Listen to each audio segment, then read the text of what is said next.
ਖਾਲਸਾ ਜੀ ਚੈਨਲ ਨੂੰ ਸਬਸਕ੍ਰਾਈਬ ਕਰਨ ਤੋਂ ਬਾਅਦ 'ਚ ਆਲ ਨੋਟੀਫਿਕੇਸ਼ਨ ਨੂੰ ਜ਼ਰੂਰ ਔਨ ਕਰੋ ਤਾਂ ਕਿ ਸਾਡੀ ਕਥਾ ਕੀਰਤਨ ਦੀ ਹਰ ਵੀਡੀਓ ਤੁਹਾਡੇ ਤੱਕ ਪਹੁੰਚਦੀ ਰਹੇ ਅਤੇ ਵੀਡੀਓ ਨੂੰ ਲਾਈਕ ਕਰਨਾ ਨਾ ਭੁੱਲਣਾ ਜੀ। ਕਿਰਪਾਲੂ ਦਿਆਲੂ ਚਵਰ ਛਤਰ ਤਖਤ ਦੇ ਮਾਲਕ ਖੰਡਾਂ ਬ੍ਰਹਮੰਡਾਂ ਦੇ ਦਾਤੇ ਗੁਰਤਾ ਗੱਦੀ ਤੇ ਸੁਭਾਏਮਾਨ ਅਕਾਲ ਪੁਰਖ ਜੋਤ ਪਰਮ ਪਿਤਾ ਪਰਮਾਤਮਾ ਜਗਤ ਜਲੰਦੇ ਦੇ ਰੱਖਿਅਕ ਸਮੂਹ ਕਲਯੁਗੀ ਜੀਵਾਂ ਦਾ ਉਧਾਰ ਕਰਤਾ ਪਾਪ ਹਰਤਾ ਪਾਪ ਨਾਸ਼ਕ ਧੰਨ ਸਤਿਗੁਰੂ ਗੁਰੂ ਗ੍ਰੰਥ ਸਾਹਿਬ ਗਰੀਬ ਨਿਵਾਜ ਮਾਲਕ ਦੀ ਪਾਵਨ ਨਿੱਗੀ ਅਗੰਮੀ ਗੋਦ ਅੰਦਰ ਬਾਜਾਂ ਵਾਲੇ ਚੋਜੀ ਪ੍ਰੀਤਮ ਬਾਲਾ ਪ੍ਰੀਤਮ ਸਰਵਨ ਸਦਾਨੀ ਧੰਨ ਸ਼੍ਰੀ ਗੁਰੂ ਗੋਬਿੰਦ ਸਿੰਘ ਸਾਹਿਬ ਮਹਾਰਾਜ ਜੀ ਦੇ ਇਸ ਮਹਾਨ ਪਵਿੱਤਰ ਪਾਵਰ ਪ੍ਰਗਟ ਸਥਾਨ ਤਖਤ श्री हरमंदर जी श्री पटना साहिब की इलाही सरजमी ते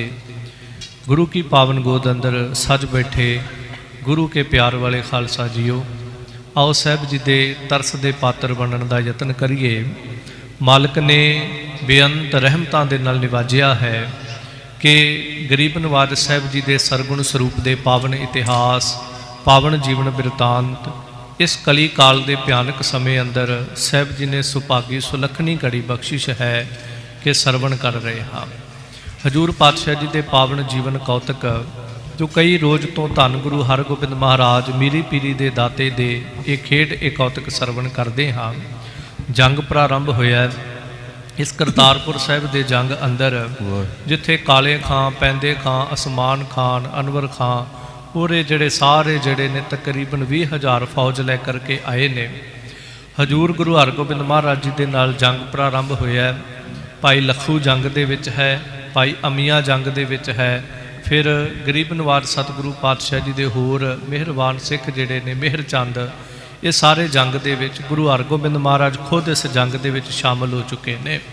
सो इधरों जंग बड़ा जोर दा भखिया होया है ते की कहानी वापरदी है कि जड़ा असमान खां है तो उहदा सहायक जड़ा अनवर खां है ये बड़ा भारी जंग जड़ा ये कर रहे ने। इधरों सतगुरां दे प्यारे सिख जड़े ने भाई अमिया जी वो भी जंग दे विच शामिल ने। जंग जड़ा है इन्ने गह गज तरीके दे नाल भख चुका है कि भाई अमिया जी जड़े हन वो एक घेरे दे विच आ चुके ने। सिख ने जा कर के गुरु हरगोबिंद महाराज नूं खबर दिती कि महाराज भाई अमिया जी नूं घेरा पै चुका है तो घेरा भी कोई सौखा जिहा नहीं कोई थोड़े जे सिपाहियां दा घेरा नहीं बड़ा विशाल घेरा है। हजूर पातशाह जी ने उस वेले बहादुर बाबा बिधि चंद साहब जी नूं हुक्म किया कि तुसीं जाओ जा कर के घेरा तोड़ो तो भाई अमिया जी नूं घेरे दे विचों बाहर कढो। सो जिवें ही पहुँचते ने तो बाबा बिधि चंद जी का पहुँचना देख के वो दुष्ट वो लोग जिहड़े सन कुछ भयभीत होए ने क्योंकि बाबा बिधि चंद बहादुर दे तीर उन्हां दी तलवार ऐसे वार करते हैं कि जो सामने आउंदा है उहदा बचना जिहड़ा सुपना भी नहीं लिया जा सकता। सो इधर अनवर खां जिहड़ा है उन्होंने कुछ महसूस होया कि सूरमे पिछां क्यों हटते जाते हैं बड़ा भारी युद्ध चलदा सी एकदम मेरे सूरमे पिछां हटन लग पे इहदा मतलब है कोई वड्डा सूरमा जिहड़ा वो जंग विच आ पहुँचिया है। वो जिस स्थान दे उत्ते भाई अमिया जी नूं घेरा पिया सी अनवर खां उत्थे पहुँचदा है वो देखता है तो बहादुर बाबा बिधि चंद साहब ने क्योंकि वो जानता है वो आया है कई बार आया है वो ललकार के बिधि चंद साहब जी नूं कहंदा है कि मैं तुहाडे तो बदला लेना है तो अज मैनूं ये मौका मिल गया मैदाने जंग विच कि तुसीं गुरु हरगोबिंद महाराज के कहण ते मेरी जो बेपत्ती मेरी जो बेइज्जती कीती सीगी मैनूं मारिया सी मैं उस दिन ही अपने जहन विच दिमाग विच ये गल पक्की कर लई सी मैं होर किसी तो बदला लवां जां ना लवां मैं बिधि चंद तो बदला जरूर लवांगा तो अज ऐसी घड़ी मेरे सामने आ बनी मैं हुण तैनूं छड्डांगा नहीं। तो बहादुर बाबा बिधि चंद साहब ने अगों कहा कि भलिया तू गुरु हरगोबिंद महाराज दे इस जंग दे विच आ पहुँचिया है तुसीं हिरना की तरह हो गुरु हरगोबिंद महाराज शेर ने तो जे कदी हिरन आप मुहारे शेर कोल आ जाए तो उस हिरन का बचना जिहड़ा मुश्किल है। सो कुछ वार हुंदे ने कुछ वार्तालाप भी हुंदी है ये भी कई तीर चलाउंदा है कई वार करदा है पर बहादुर बाबा बिधि चंद साहिब जी ये सारे वार जिहड़े वो रोकते हैं। एक इहदा चलाया होया तीर जिहड़ा है वो बाबा बिधि चंद साहिब जी की घोड़े की कांठी विच लगदा है आखिर उन्होंने होर रोह जागदा होर वीर रस आउंदा है। एक ऐसा जोर का तीर जिहड़ा है ਉਹ ਇਹਦੇ ਮੱਥੇ ਦੇ ਵਿੱਚ ਮਾਰਦੇ ਨੇ ਅਨਵਰ ਖਾਂ ਦੇ ਬਾਬਾ ਬਿਧੀ ਚੰਦ ਸਾਹਿਬ ਜੀ, ਕਿ ਉਹ ਤੀਰ ਜਿਹੜਾ ਮੱਥੇ ਤੋਂ ਆਰ ਪਰ ਸਾਰਾ ਹੋ ਜਾਂਦਾ ਹੈ, ਪਰ ਉਹਦਾ ਪਿਛਲਾ ਫੁੱਲ ਜਿਹੜਾ ਹੁੰਦਾ ਨਾ ਤੀਰ ਦਾ, ਉਹ 2 ਪੱਤੀਆਂ ਉਹ ਮੱਥੇ ਦੇ ਬਾਹਰ ਰੁਕ ਜਾਂਦੀਆਂ ਨੇ, ਤੇ ਇੰਜ ਲੱਗਦਾ ਜਿਵੇਂ ਇਹਦੇ ਮਸਤਕ ਦੇ ਉੱਤੇ ਲਾਲ ਰੰਗ ਦਾ, ਕਿਉਂਕਿ ਖੂਨ ਨਿਕਲਦਾ, ਲਾਲ ਰੰਗ ਦਾ ਟਿੱਕਾ ਲਾ ਕੇ ਤੇ ਉੱਤੇ ਕਿਸੇ ਨੇ ਫੁੱਲ ਰੱਖ ਦਿੱਤਾ ਹੋਵੇ। ਇਹ ਧਰਮ ਕਰਕੇ ਜ਼ਮੀਨ ਦੇ ਉੱਤੇ ਡਿੱਗਦਾ, ਇਹਦਾ ਨਾਲ ਹੀ ਖਾਤਮਾ ਹੋ ਜਾਂਦਾ ਹੈ, ਇਹ ਫੌਤ ਹੋ ਜਾਂਦਾ, ਇਹਦੀ ਮੌਤ ਹੋ ਗਈ ਹੈ। ਫੌਜਾਂ ਦੇ ਵਿੱਚ ਉਸੇ ਦਮ ਭਗਦੜ ਮਚ ਗਈ ਹੈ ਕਿ ਅਨਵਰ ਖਾਂ ਦੂਤ ਜਿਹੜਾ ਉਹ ਮਾਰਿਆ ਗਿਆ ਹੈ, ਬੜਾ ਵੱਡਾ ਸਾਡਾ ਜਰਨੈਲ ਸੀ। ਸੋ ਇਸ ਤਰ੍ਹਾਂ ਸਾਰੀਆਂ ਫੌਜਾਂ ਜਿਹੜੀਆਂ ਉਹ ਭੈਭੀਤ ਹੋ ਗਈਆਂ ਤੇ ਬਹਾਦਰ ਬਾਬਾ ਬਿਧੀ ਚੰਦ ਸਾਹਿਬ ਜੀ ਧੰਨ ਗੁਰੂ ਹਰਗੋਬਿੰਦ ਮਹਾਰਾਜ ਦੇ ਕੋਲ ਵਾਪਿਸ ਆ ਗਏ ਨੇ। ਇੱਥੋਂ ਤੱਕ ਆਪਾਂ ਕੱਲ੍ਹ ਬੜੇ ਪਿਆਰ ਸਤਿਕਾਰ ਦੇ ਸਹਿਤ ਸਿੰਘ ਸਾਹਿਬ ਗਿਆਨੀ ਸੁਖਦੇਵ ਸਿੰਘ ਜੀ ਦੇ ਪਾਸੋਂ ਬੜੇ ਵਿਸਥਾਰ ਪੂਰਵਕ ਬੜੇ ਸੋਹਣੇ ਤਰੀਕੇ ਦੇ ਨਾਲ ਸਰਵਣ ਕੀਤਾ ਹੈ। ਆਓ ਹੁਣ ਮਾਲਕ ਅੱਗੇ ਤਰਲਾ ਲਓ ਕਿ ਸਹਿਬ ਪਾਤਸ਼ਾਹ ਜੀ, ਅਸੀਂ ਜਿਤਨੇ ਵੀ ਸਰਵਣ ਕਰ ਰਹੇ ਹਾਂ, ਸਾਨੂੰ ਸਭਨਾਂ ਨੂੰ ਮਨ ਬਿਰਤੀਆਂ ਸੁਰਤ ਇੰਦਰੀਆਂ ਦੀ ਇਕਾਗਰਤਾ ਦਿਓ, ਪ੍ਰੇਮ ਭਾਵਨਾ ਪ੍ਰੀਤ ਪ੍ਰਤੀਤ ਦੀ ਦਾਤ ਦਿਓ। ਅਗਾਧ ਬੋਧ ਆਪ ਜੀ ਦੇ ਇਤਿਹਾਸ ਨੇ। ਅਸੀਂ ਕਲਯੁਗੀ ਜੀਵ ਹਾਂ, ਨਾ ਅਸੀਂ ਸਰਵਣ ਕਰ ਸਕਦੇ ਹਾਂ ਨਾ ਕਰਾ ਸਕਦੇ ਹਾਂ। ਆਪਣੀ ਮਿਹਰ ਦੀ ਛੜੀ ਸਿਰ ਤੇ ਰੱਖ ਕੇ ਸਹਾਇਕ ਹੋਇਓ, ਇਕਾਗਰਤਾ ਦੀ ਦਾਤ ਬਖਸ਼, ਇਸ ਇਤਿਹਾਸ ਨੂੰ ਮਹਿਸੂਸ ਕਰਨ ਦਾ ਬਲ ਬਖਸ਼ਿਓ। ਆਓ ਸੰਸਾਰ ਭਰ ਵਿੱਚ ਜਿੱਥੇ ਕੋਈ ਸਰੀਰ ਬੈਠਾ ਹੈ, ਪਿਆਰ ਸਹਿਤ ਉਚਾਰਨ ਕਰੋ ਔਰ ਆਖੋ ਜੀ, ਸਤਨਾਮ ਸ਼੍ਰੀ ਵਾਹਿਗੁਰੂ ਜੀ। ਦੋਹਰਾ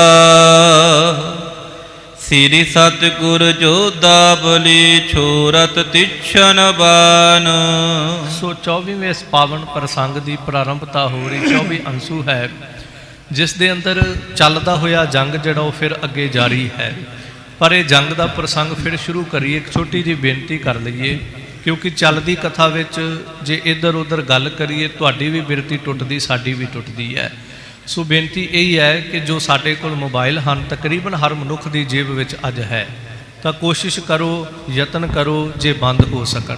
ਜੇ ਨਹੀਂ ਬੰਦ ਹੋ ਸਕਦੇ ਤੇ ਕਮ ਸੇ ਕਮ ਇਹਨਾਂ ਨੂੰ ਆਪਾਂ ਸਾਇਲੈਂਟ ਜ਼ਰੂਰ ਕਰ ਲਈਏ, ਕਿਉਂਕਿ ਇੱਕ ਦੇ ਬੈਲ ਵੱਜਣ ਦੇ ਨਾਲ ਪਤਾ ਹੀ ਨਹੀਂ ਕਿੰਨੀਆਂ ਜੁੜੀਆਂ ਹੋਈਆਂ ਸੁਰਤਾਂ ਜਿਹੜੀਆਂ ਨੇ ਉਹ ਟੁੱਟ ਜਾਣਗੀਆਂ। ਜੋੜਨ ਵਰਗਾ ਪਾਪ ਪੁੰਨ ਨਹੀਂ ਤੇ ਤੋੜਨ ਵਰਗਾ ਪਾਪ ਨਹੀਂ ਹੈ।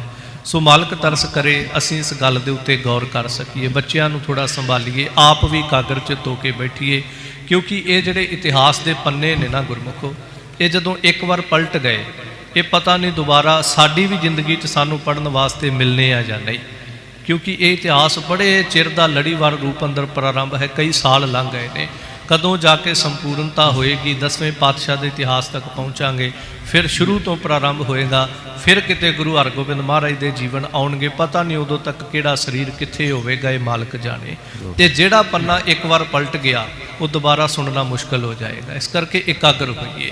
ਤਾਂ ਧੰਨ ਗੁਰੂ ਹਰਗੋਬਿੰਦ ਮਹਾਰਾਜ ਜੋਧਾ ਬਲੀ ਸ਼ੋਹਰਤ ਤੀਛਨ ਬਾਨ, ਹਜੂਰ ਪਾਤਸ਼ਾਹ ਬੜੇ ਤਿੱਖੇ ਤਿੱਖੇ ਬਾਣ ਤੀਰ ਜਿਹੜੇ ਜੋਧੇ ਬਲੀ ਸਤਿਗੁਰੂ ਜੀ ਛੱਡ ਰਹੇ ਹਨ।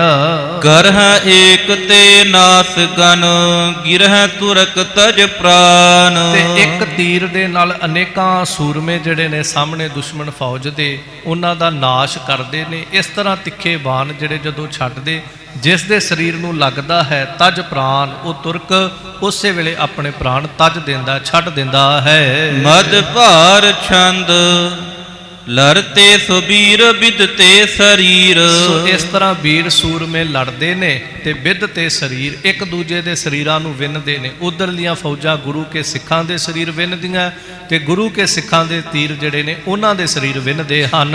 ਹੋਏ ਅਗਰ ਧੀਰ ਪਰਸੰਤ ਤੀਰ। ਤੇ ਜਿਹੜੇ ਅਗਰ ਧੀਰ ਬੜਾ ਧੀਰਜ ਧਾਰਨ ਕਰਕੇ, ਹੌਸਲਾ ਧਾਰਨ ਕਰਕੇ ਅੱਗੇ ਹੁੰਦੇ ਨੇ, ਉਹਨਾਂ ਦੇ ਸਰੀਰ ਜਿਹੜੇ ਉਹ ਵੀ ਵਿੰਨੇ ਜਾਂਦੇ ਹਨ। ਤੁਪਕੈ ਤੜਾਕ ਗੁਲਕਾਂ ਸੜਾਕ। ਤੇ ਬੰਦੂਕਾਂ ਚੱਲਣ ਦੀ ਤੜਕ ਤੜਕ ਆਵਾਜ਼ ਆਉਂਦੀ ਹੈ, ਤੇ ਜਦੋਂ ਗੋਲੀਆਂ ਚੱਲਦੀਆਂ ਨੇ ਸੜਕ ਸੜਕ ਦੀ ਆਵਾਜ਼ ਆਉਂਦੀ ਹੈ, ਫਿਰ ਤੀਰਾਂ ਦੀ ਸਰੜ ਸਰੜ ਦੀ ਆਵਾਜ਼ ਆਉਂਦੀ ਹੈ। ਲਗ ਅੰਗ ਫੋਰ ਉਕਸੈ ਨ ਥੋਰ। ਤੇ ਜਿਸ ਦੇ ਵੀ ਸਰੀਰ ਨੂੰ ਤੀਰ ਜਾਂ ਗੋਲੀ ਲੱਗਦੀ, ਅੰਗ ਫੋਰ, ਉਹਦਾ ਉਸੇ ਵੇਲੇ ਅੰਗ ਸਰੀਰ ਜਿਹੜਾ ਉਹਨੂੰ ਫੋੜ ਦਿੰਦੀ ਹੈ, ਪਰ ਕੋਈ ਵੀ ਉਕਸਦਾ ਨਹੀਂ ਹੈ, ਪਿਛਾਂ ਨਹੀਂ ਹਟਦਾ। ਗਿਰਦੇ ਬਿਹਾਲ ਬਹਿ ਸ੍ਰੋਣ ਲਾਲ। ਤੇ ਜਦੋਂ ਗਿਰਦੇ ਨੇ, ਡਿੱਗਦੇ ਨੇ, ਬੇਹਾਲ ਹੋ ਜਾਂਦੇ ਨੇ, ਬੇਸੁੱਧ ਹੋ ਜਾਂਦੇ ਨੇ, ਕੋਈ ਮਰ ਜਾਂਦਾ ਹੈ, ਕੋਈ ਬੇਹੋਸ਼ ਹੋ ਜਾਂਦਾ ਹੈ, ਤੇ ਧਰਤੀ ਜਿਹੜੀ ਸ਼੍ਰੋਣਤ ਲਾਲ, ਲਹੂ ਨਾਲ ਲਾਲ ਹੋ ਜਾਂਦੀ ਹੈ। ਛੁੱਟ ਕੇ ਤੁਰੰਗ ਅਸਵਾਰ ਭੰਗ। ਤੇ ਅਸਵਾਰ ਭੰਗ, ਜਦੋਂ ਅਸਵਾਰ ਜਿਹੜਾ ਹੈ ਉਹ ਮਰ ਜਾਂਦਾ ਹੈ ਤਾਂ ਘੋੜੇ ਜਿਹੜੇ ਨੇ ਛੁੱਟ ਕੇ ਤੁਰੰਗ, ਉਹ ਖਾਲੀ ਹੀ ਫਿਰ ਇੱਧਰ ਉੱਧਰ ਛੁੱਟ ਕੇ ਦੌੜਦੇ ਫਿਰਦੇ ਹਨ। ਗੁਰ ਕ੍ਰੋਧੀ ਧਾਰ ਬਹੁ ਬਾਨ ਮਾਰ। ਤੇ ਗੁਰੂ ਹਰਗੋਬਿੰਦ ਮਹਾਰਾਜ ਜੀ ਨੇ ਹੋਰ ਵੀਰ ਰਸ ਜਿਹੜਾ ਉਹ ਧਾਰਨ ਕੀਤਾ ਹੈ। ਪਹਿਲਾਂ ਵੀ ਬੜੇ ਵੀਰ ਰਸ ਵਿੱਚ ਸਾਰੇ ਤੀਰ ਚਲਾਏ ਨੇ, ਪਰ ਹੁਣ ਹੋਰ ਵੀਰ ਰਸ ਧਾਰਨ ਕਰਕੇ ਫਿਰ ਬਾਣ ਚਲਾਉਣ ਲੱਗੇ ਹਨ। ਟਿਕਨੇ ਨਾ ਦੇ ਤੇ ਬੜ ਜੰਗ ਖੇਤ। ਤੇ ਇਸ ਜੰਗ ਖੇਤ, ਇਸ ਮੈਦਾਨੇ ਜੰਗ ਦੇ ਵਿੱਚ ਟਿਕਨੇ ਨਾ ਦੇਤ, ਜੋ ਵੀ ਗੁਰੂ ਸਾਹਿਬ ਜੀ ਦੇ ਸਾਹਮਣੇ ਸੂਰਮਾ ਆਉਂਦਾ ਹੈ ਉਹਨੂੰ ਸਾਹਿਬ ਜੀ ਟਿਕਣ ਨਹੀਂ ਦੇ ਰਹੇ ਹਨ। ਉਤ ਪੈਂਦੇ ਖਾਨ ਮੁਚ ਕੰਤ ਬਾਨ। ਇਧਰ ਪੈਂਦੇ ਖਾਂ ਜਿਹੜਾ ਅਕਿਰਤ ਕਣ ਨਮਕ ਹਰਾਮੀ ਹੋ ਚੁੱਕਾ ਸੀ, ਉਚਕੰਤ ਬਾਣ, ਇਹ ਵੀ ਆਪਣੀ ਧਨੁਸ਼ ਦੇ ਉੱਤੇ ਤੀਰ ਜਿਹੜੇ ਉਹ ਤੰਦੀ ਚਾੜ ਚਾੜ ਕੇ ਗੁਰੂ ਹਰਗੋਬਿੰਦ ਮਹਾਰਾਜ ਵੱਲ ਛੱਡ ਰਿਹਾ ਹੈ। ਲਗ ਕਾਹੋ ਨਾਹੇ ਨਿਫਲੇ ਸੁਜਾਹੇ। ਪਰ ਇਹਦਾ ਕੋਈ ਵੀ ਛੱਡਿਆ ਹੋਇਆ ਤੀਰ ਨਾ ਕਿਸੇ ਗੁਰਸਿੱਖ ਦੇ ਜਾ ਕੇ ਲੱਗਦਾ ਪਿਆ, ਨਾ ਗੁਰੂ ਹਰਗੋਬਿੰਦ ਮਹਾਰਾਜ ਦੇ ਲੱਗਦਾ। ਨਿਸਫਲੇ ਸੋ ਜਾਹੇ, ਸਾਰੇ ਤੀਰ ਜਿਹੜੇ ਉਹ ਨਿਹਫਲ ਜਾ ਰਹੇ ਹਨ। ਵਿਸਮੈ ਵਿਸਾਲ ਕਿਤ ਜਾਹੇ ਜਾਲ। ਤੇ ਦੇਖ ਕੇ ਬੜਾ ਹੈਰਾਨ ਹੋਇਆ ਹੈ, ਕਹਿੰਦਾ ਵੀ ਇੰਨੇ ਤੀਰ ਛੱਡੇ ਨੇ, ਕਿਤ ਜਾਹੇ ਸੋ ਜਾਲ, ਇਹ ਸਾਰੇ ਦੇ ਸਾਰੇ ਆਖਰ ਜਾ ਕਿਧਰ ਰਹੇ ਹਨ। ਗੁਰ ਵੀਰ ਬ੍ਰਿੰਦ ਥਿਰ ਤੇ ਬਿਲੰਦ। ਕਿਉਂਕਿ ਗੁਰੂ ਸਾਹਿਬ ਜੀ ਦੇ ਵੀਰ ਸੂਰਮੇ ਜਿਹੜੇ ਨੇ ਉਹ ਤਾਂ ਇਸੇ ਤਰ੍ਹਾਂ ਹੀ ਤੁਰੇ ਫਿਰਦੇ ਨੇ, ਜਿਵੇਂ ਪਹਿਲਾਂ ਲੜਦੇ ਸੀ ਉਸੇ ਤਰ੍ਹਾਂ ਲੜੀ ਜਾ ਰਹੇ ਨੇ। ਮੈਂ ਇੰਨੇ ਤੀਰ ਛੱਡੇ, ਕਿਸੇ ਦਾ ਕੋਈ ਨੁਕਸਾਨ ਨਹੀਂ ਹੋ ਰਿਹਾ।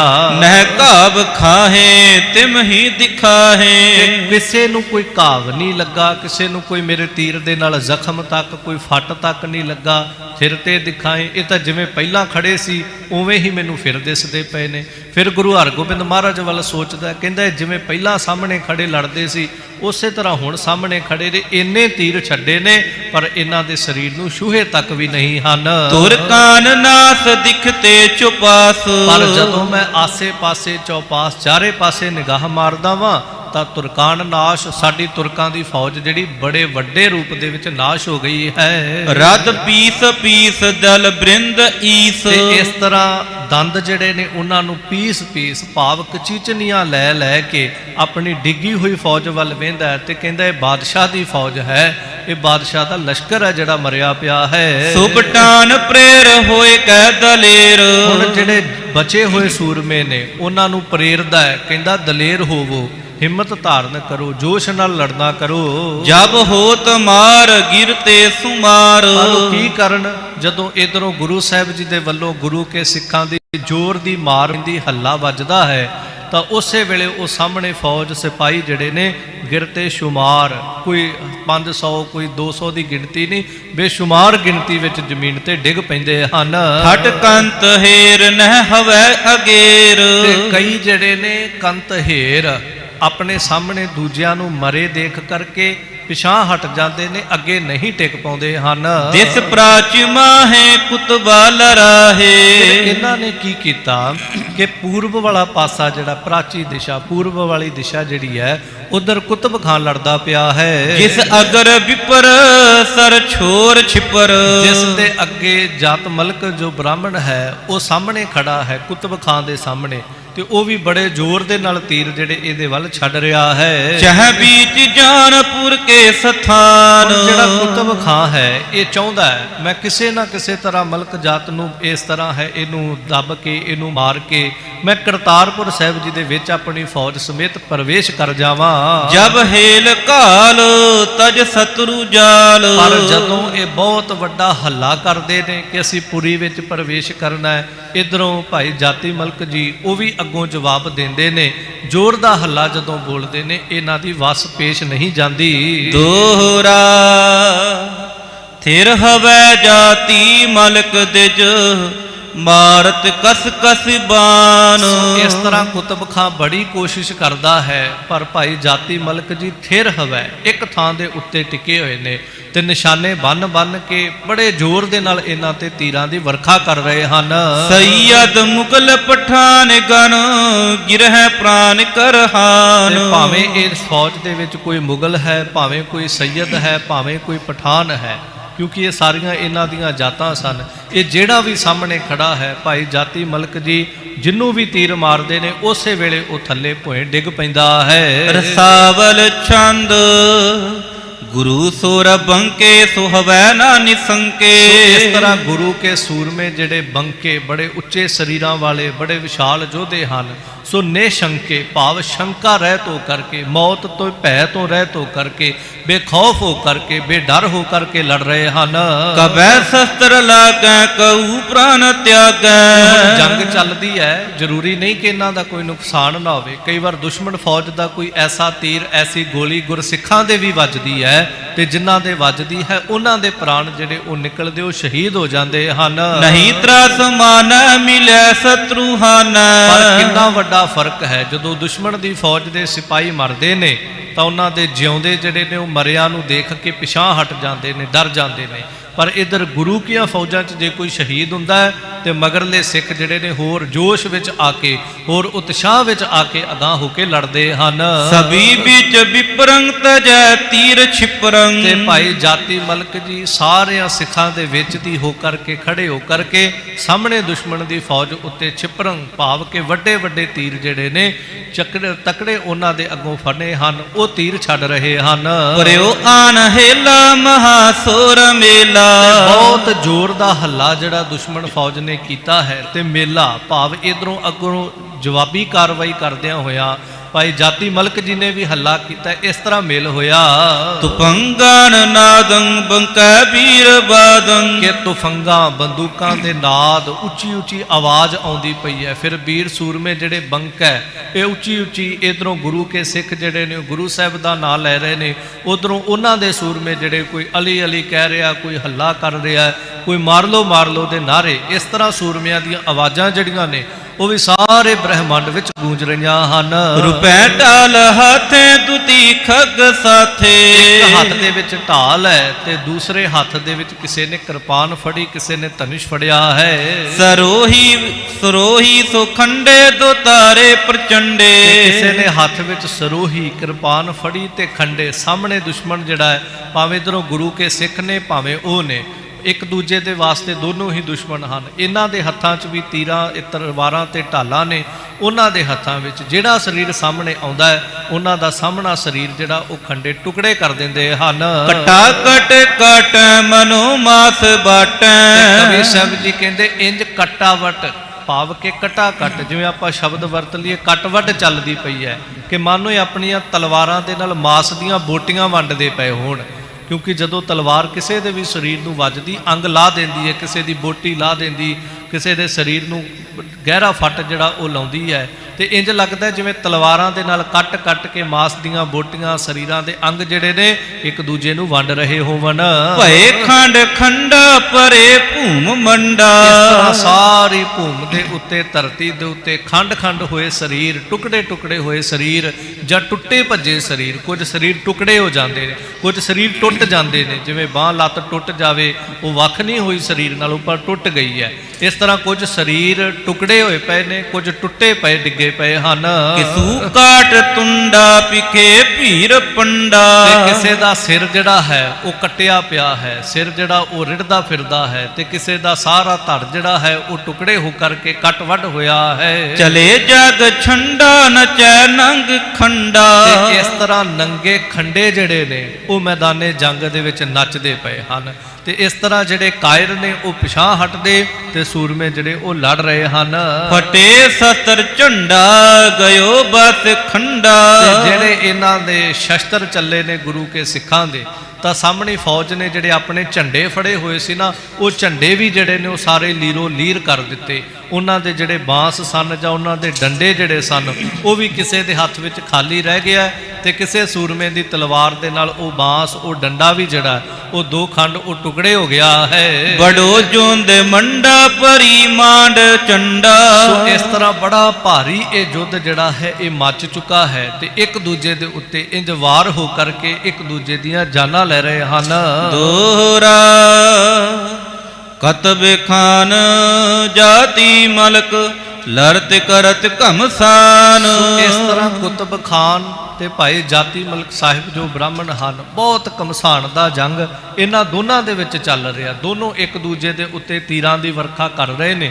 ਇਹਨਾਂ ਦੋਨਾਂ ਦੀਆਂ ਫੌਜਾਂ ਜਿਹੜੀਆਂ ਨੇ ਉਹ ਇੱਕ ਦੂਜੇ ਦੇ ਉੱਤੇ ਐਨ ਨੇੜੇ ਹੋ ਕਰਕੇ, ਕੋਈ ਤਲਵਾਰਾਂ ਨਾਲ ਲੜਦਾ ਹੈ, ਕੋਈ ਖੰਡਿਆਂ ਨਾਲ ਲੜਦਾ ਹੈ, ਕੋਈ ਨੇਜਿਆਂ ਦੇ ਨਾਲ ਇੱਕ ਦੂਜੇ ਦੇ ਸਰੀਰਾਂ ਨੂੰ ਵਿੰਨ ਰਿਹਾ ਹੈ। ਦਹੂ ਦਿਸਨ ਕੇ ਸੂਰਮਾ ਲਗ ਅਰਧ ਅਦੁੱਤ ਹੱਥ ਪ੍ਰਾਨ। ਤੇ ਦੋਵਾਂ ਦਿਸ਼ਾਂ ਦੇ ਸੂਰਮੇ ਜਿਹੜੇ ਨੇ, ਜਿਹਨੂੰ ਵੀ ਕੋਈ ਵਾਰ ਲੱਗਦਾ ਹੈ ਤੇ ਉਹ ਆਪਣੇ ਪ੍ਰਾਣ ਤਿਆਗ ਦਿੰਦਾ ਹੈ। ਉਹ ਧਰਮ ਤੋਂ ਆਪਣੀ ਜਾਨ ਜਿਹੜੀ ਹੈ ਉਹ ਨਿਸ਼ਾਵਰ ਕਰ ਦਿੰਦਾ ਹੈ ਤੇ ਧਰਤੀ ਡਿੱਗ ਪੈਂਦਾ ਹੈ। ਸਵਈਆ यूं चो और मारते मची तुरकान के ढेर लगे मर के।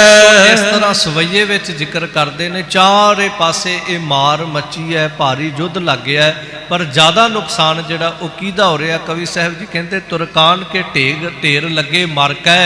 तुरक शरीर जिहड़े ने उन्हां दे मर के ढेर लगे पे ने, क्योंकि उन्हां दी गिणती बहुत ज़्यादा है तो उन्हां दा नुकसान भी सब तो ज़्यादा होया है। मरे शरीरां दे ढेर लगे पे हन। श्री हर गोबिंद तीरण ते बो वीर शरीर भरे थरकै। धन गुरु हरगोबिंद महाराज जी दे तीर जदों चले ने, बहु वीरन शरीर, वड्डे वड्डे इन्हां दे वीर सूरमे जिहड़े ने उन्हां दे शरीर विन्नदे गए ते सरकै। सरकै दा अर्थ हुंदा जिवें सरक जाना। एक शरीर चों तीर निकल के जदों सरक के अगां दूजे शरीर तक जांदा है। वेदत पार पर असकै नर ना अटकै खपरे बरकै। ते जदों इस तरह वेदत पार पर है, जदों एक शरीर नूं विन के पार हुंदा है, भावें वो घोड़े का शरीर भी होवे, ऐसे भी ये तीर गुरु के चले ने। फिर जदों एक शरीर नूं विन के दूजे शरीर च प्रवेश करता है तो सामने जिहड़ा भी होवे उहदा बचना जिहड़ा वो सुपना भी नहीं लिया जा सकता। ते जिहड़ा इस सारे दृश्य नूं देख रहा हुंदा है, जिहड़ा पासे खड़ा जिहड़ा बच गया है, वो देखदा भी तीर निकलदा है, एक चों दूजा, दूजे चों तीजा, तीजे चों चौथा शरीर विन के चला जाता है। तो उहदा इंज कह लो वो डर नाल कंब उठदा है। वेदन को कर कै सर कै पिख का तुर ही धर कै डर कै। इस तरह वेदन को भाव जदों गुरु के तीर इन्हां दे शरीरां नूं विन्नदे हन ना, फिर सरक है जदों अगां सरकदे ने, कातुर पिखत ही धरक है। जिहड़े कायर ने वो वेख के ही उन्हां दा सीना जिहड़ा धड़कन लग पैंदा है कि गुरु साहिब दे तीर तां किसे नूं छड्ड ही नहीं रहे हन। श्री हर गोबिंद वीर बहादुर पन्नग के समबान चलावे। इस तरह धन गुरु हरगोबिंद महाराज जी दे ये मुबारक तीर जिहड़े हन पन्नग के सम, भाव के सप दे वर्गे ये तीर छूकदे जा रहे हैं। इंज गुरु हरगोबिंद महाराज छड्ड रहे हैं।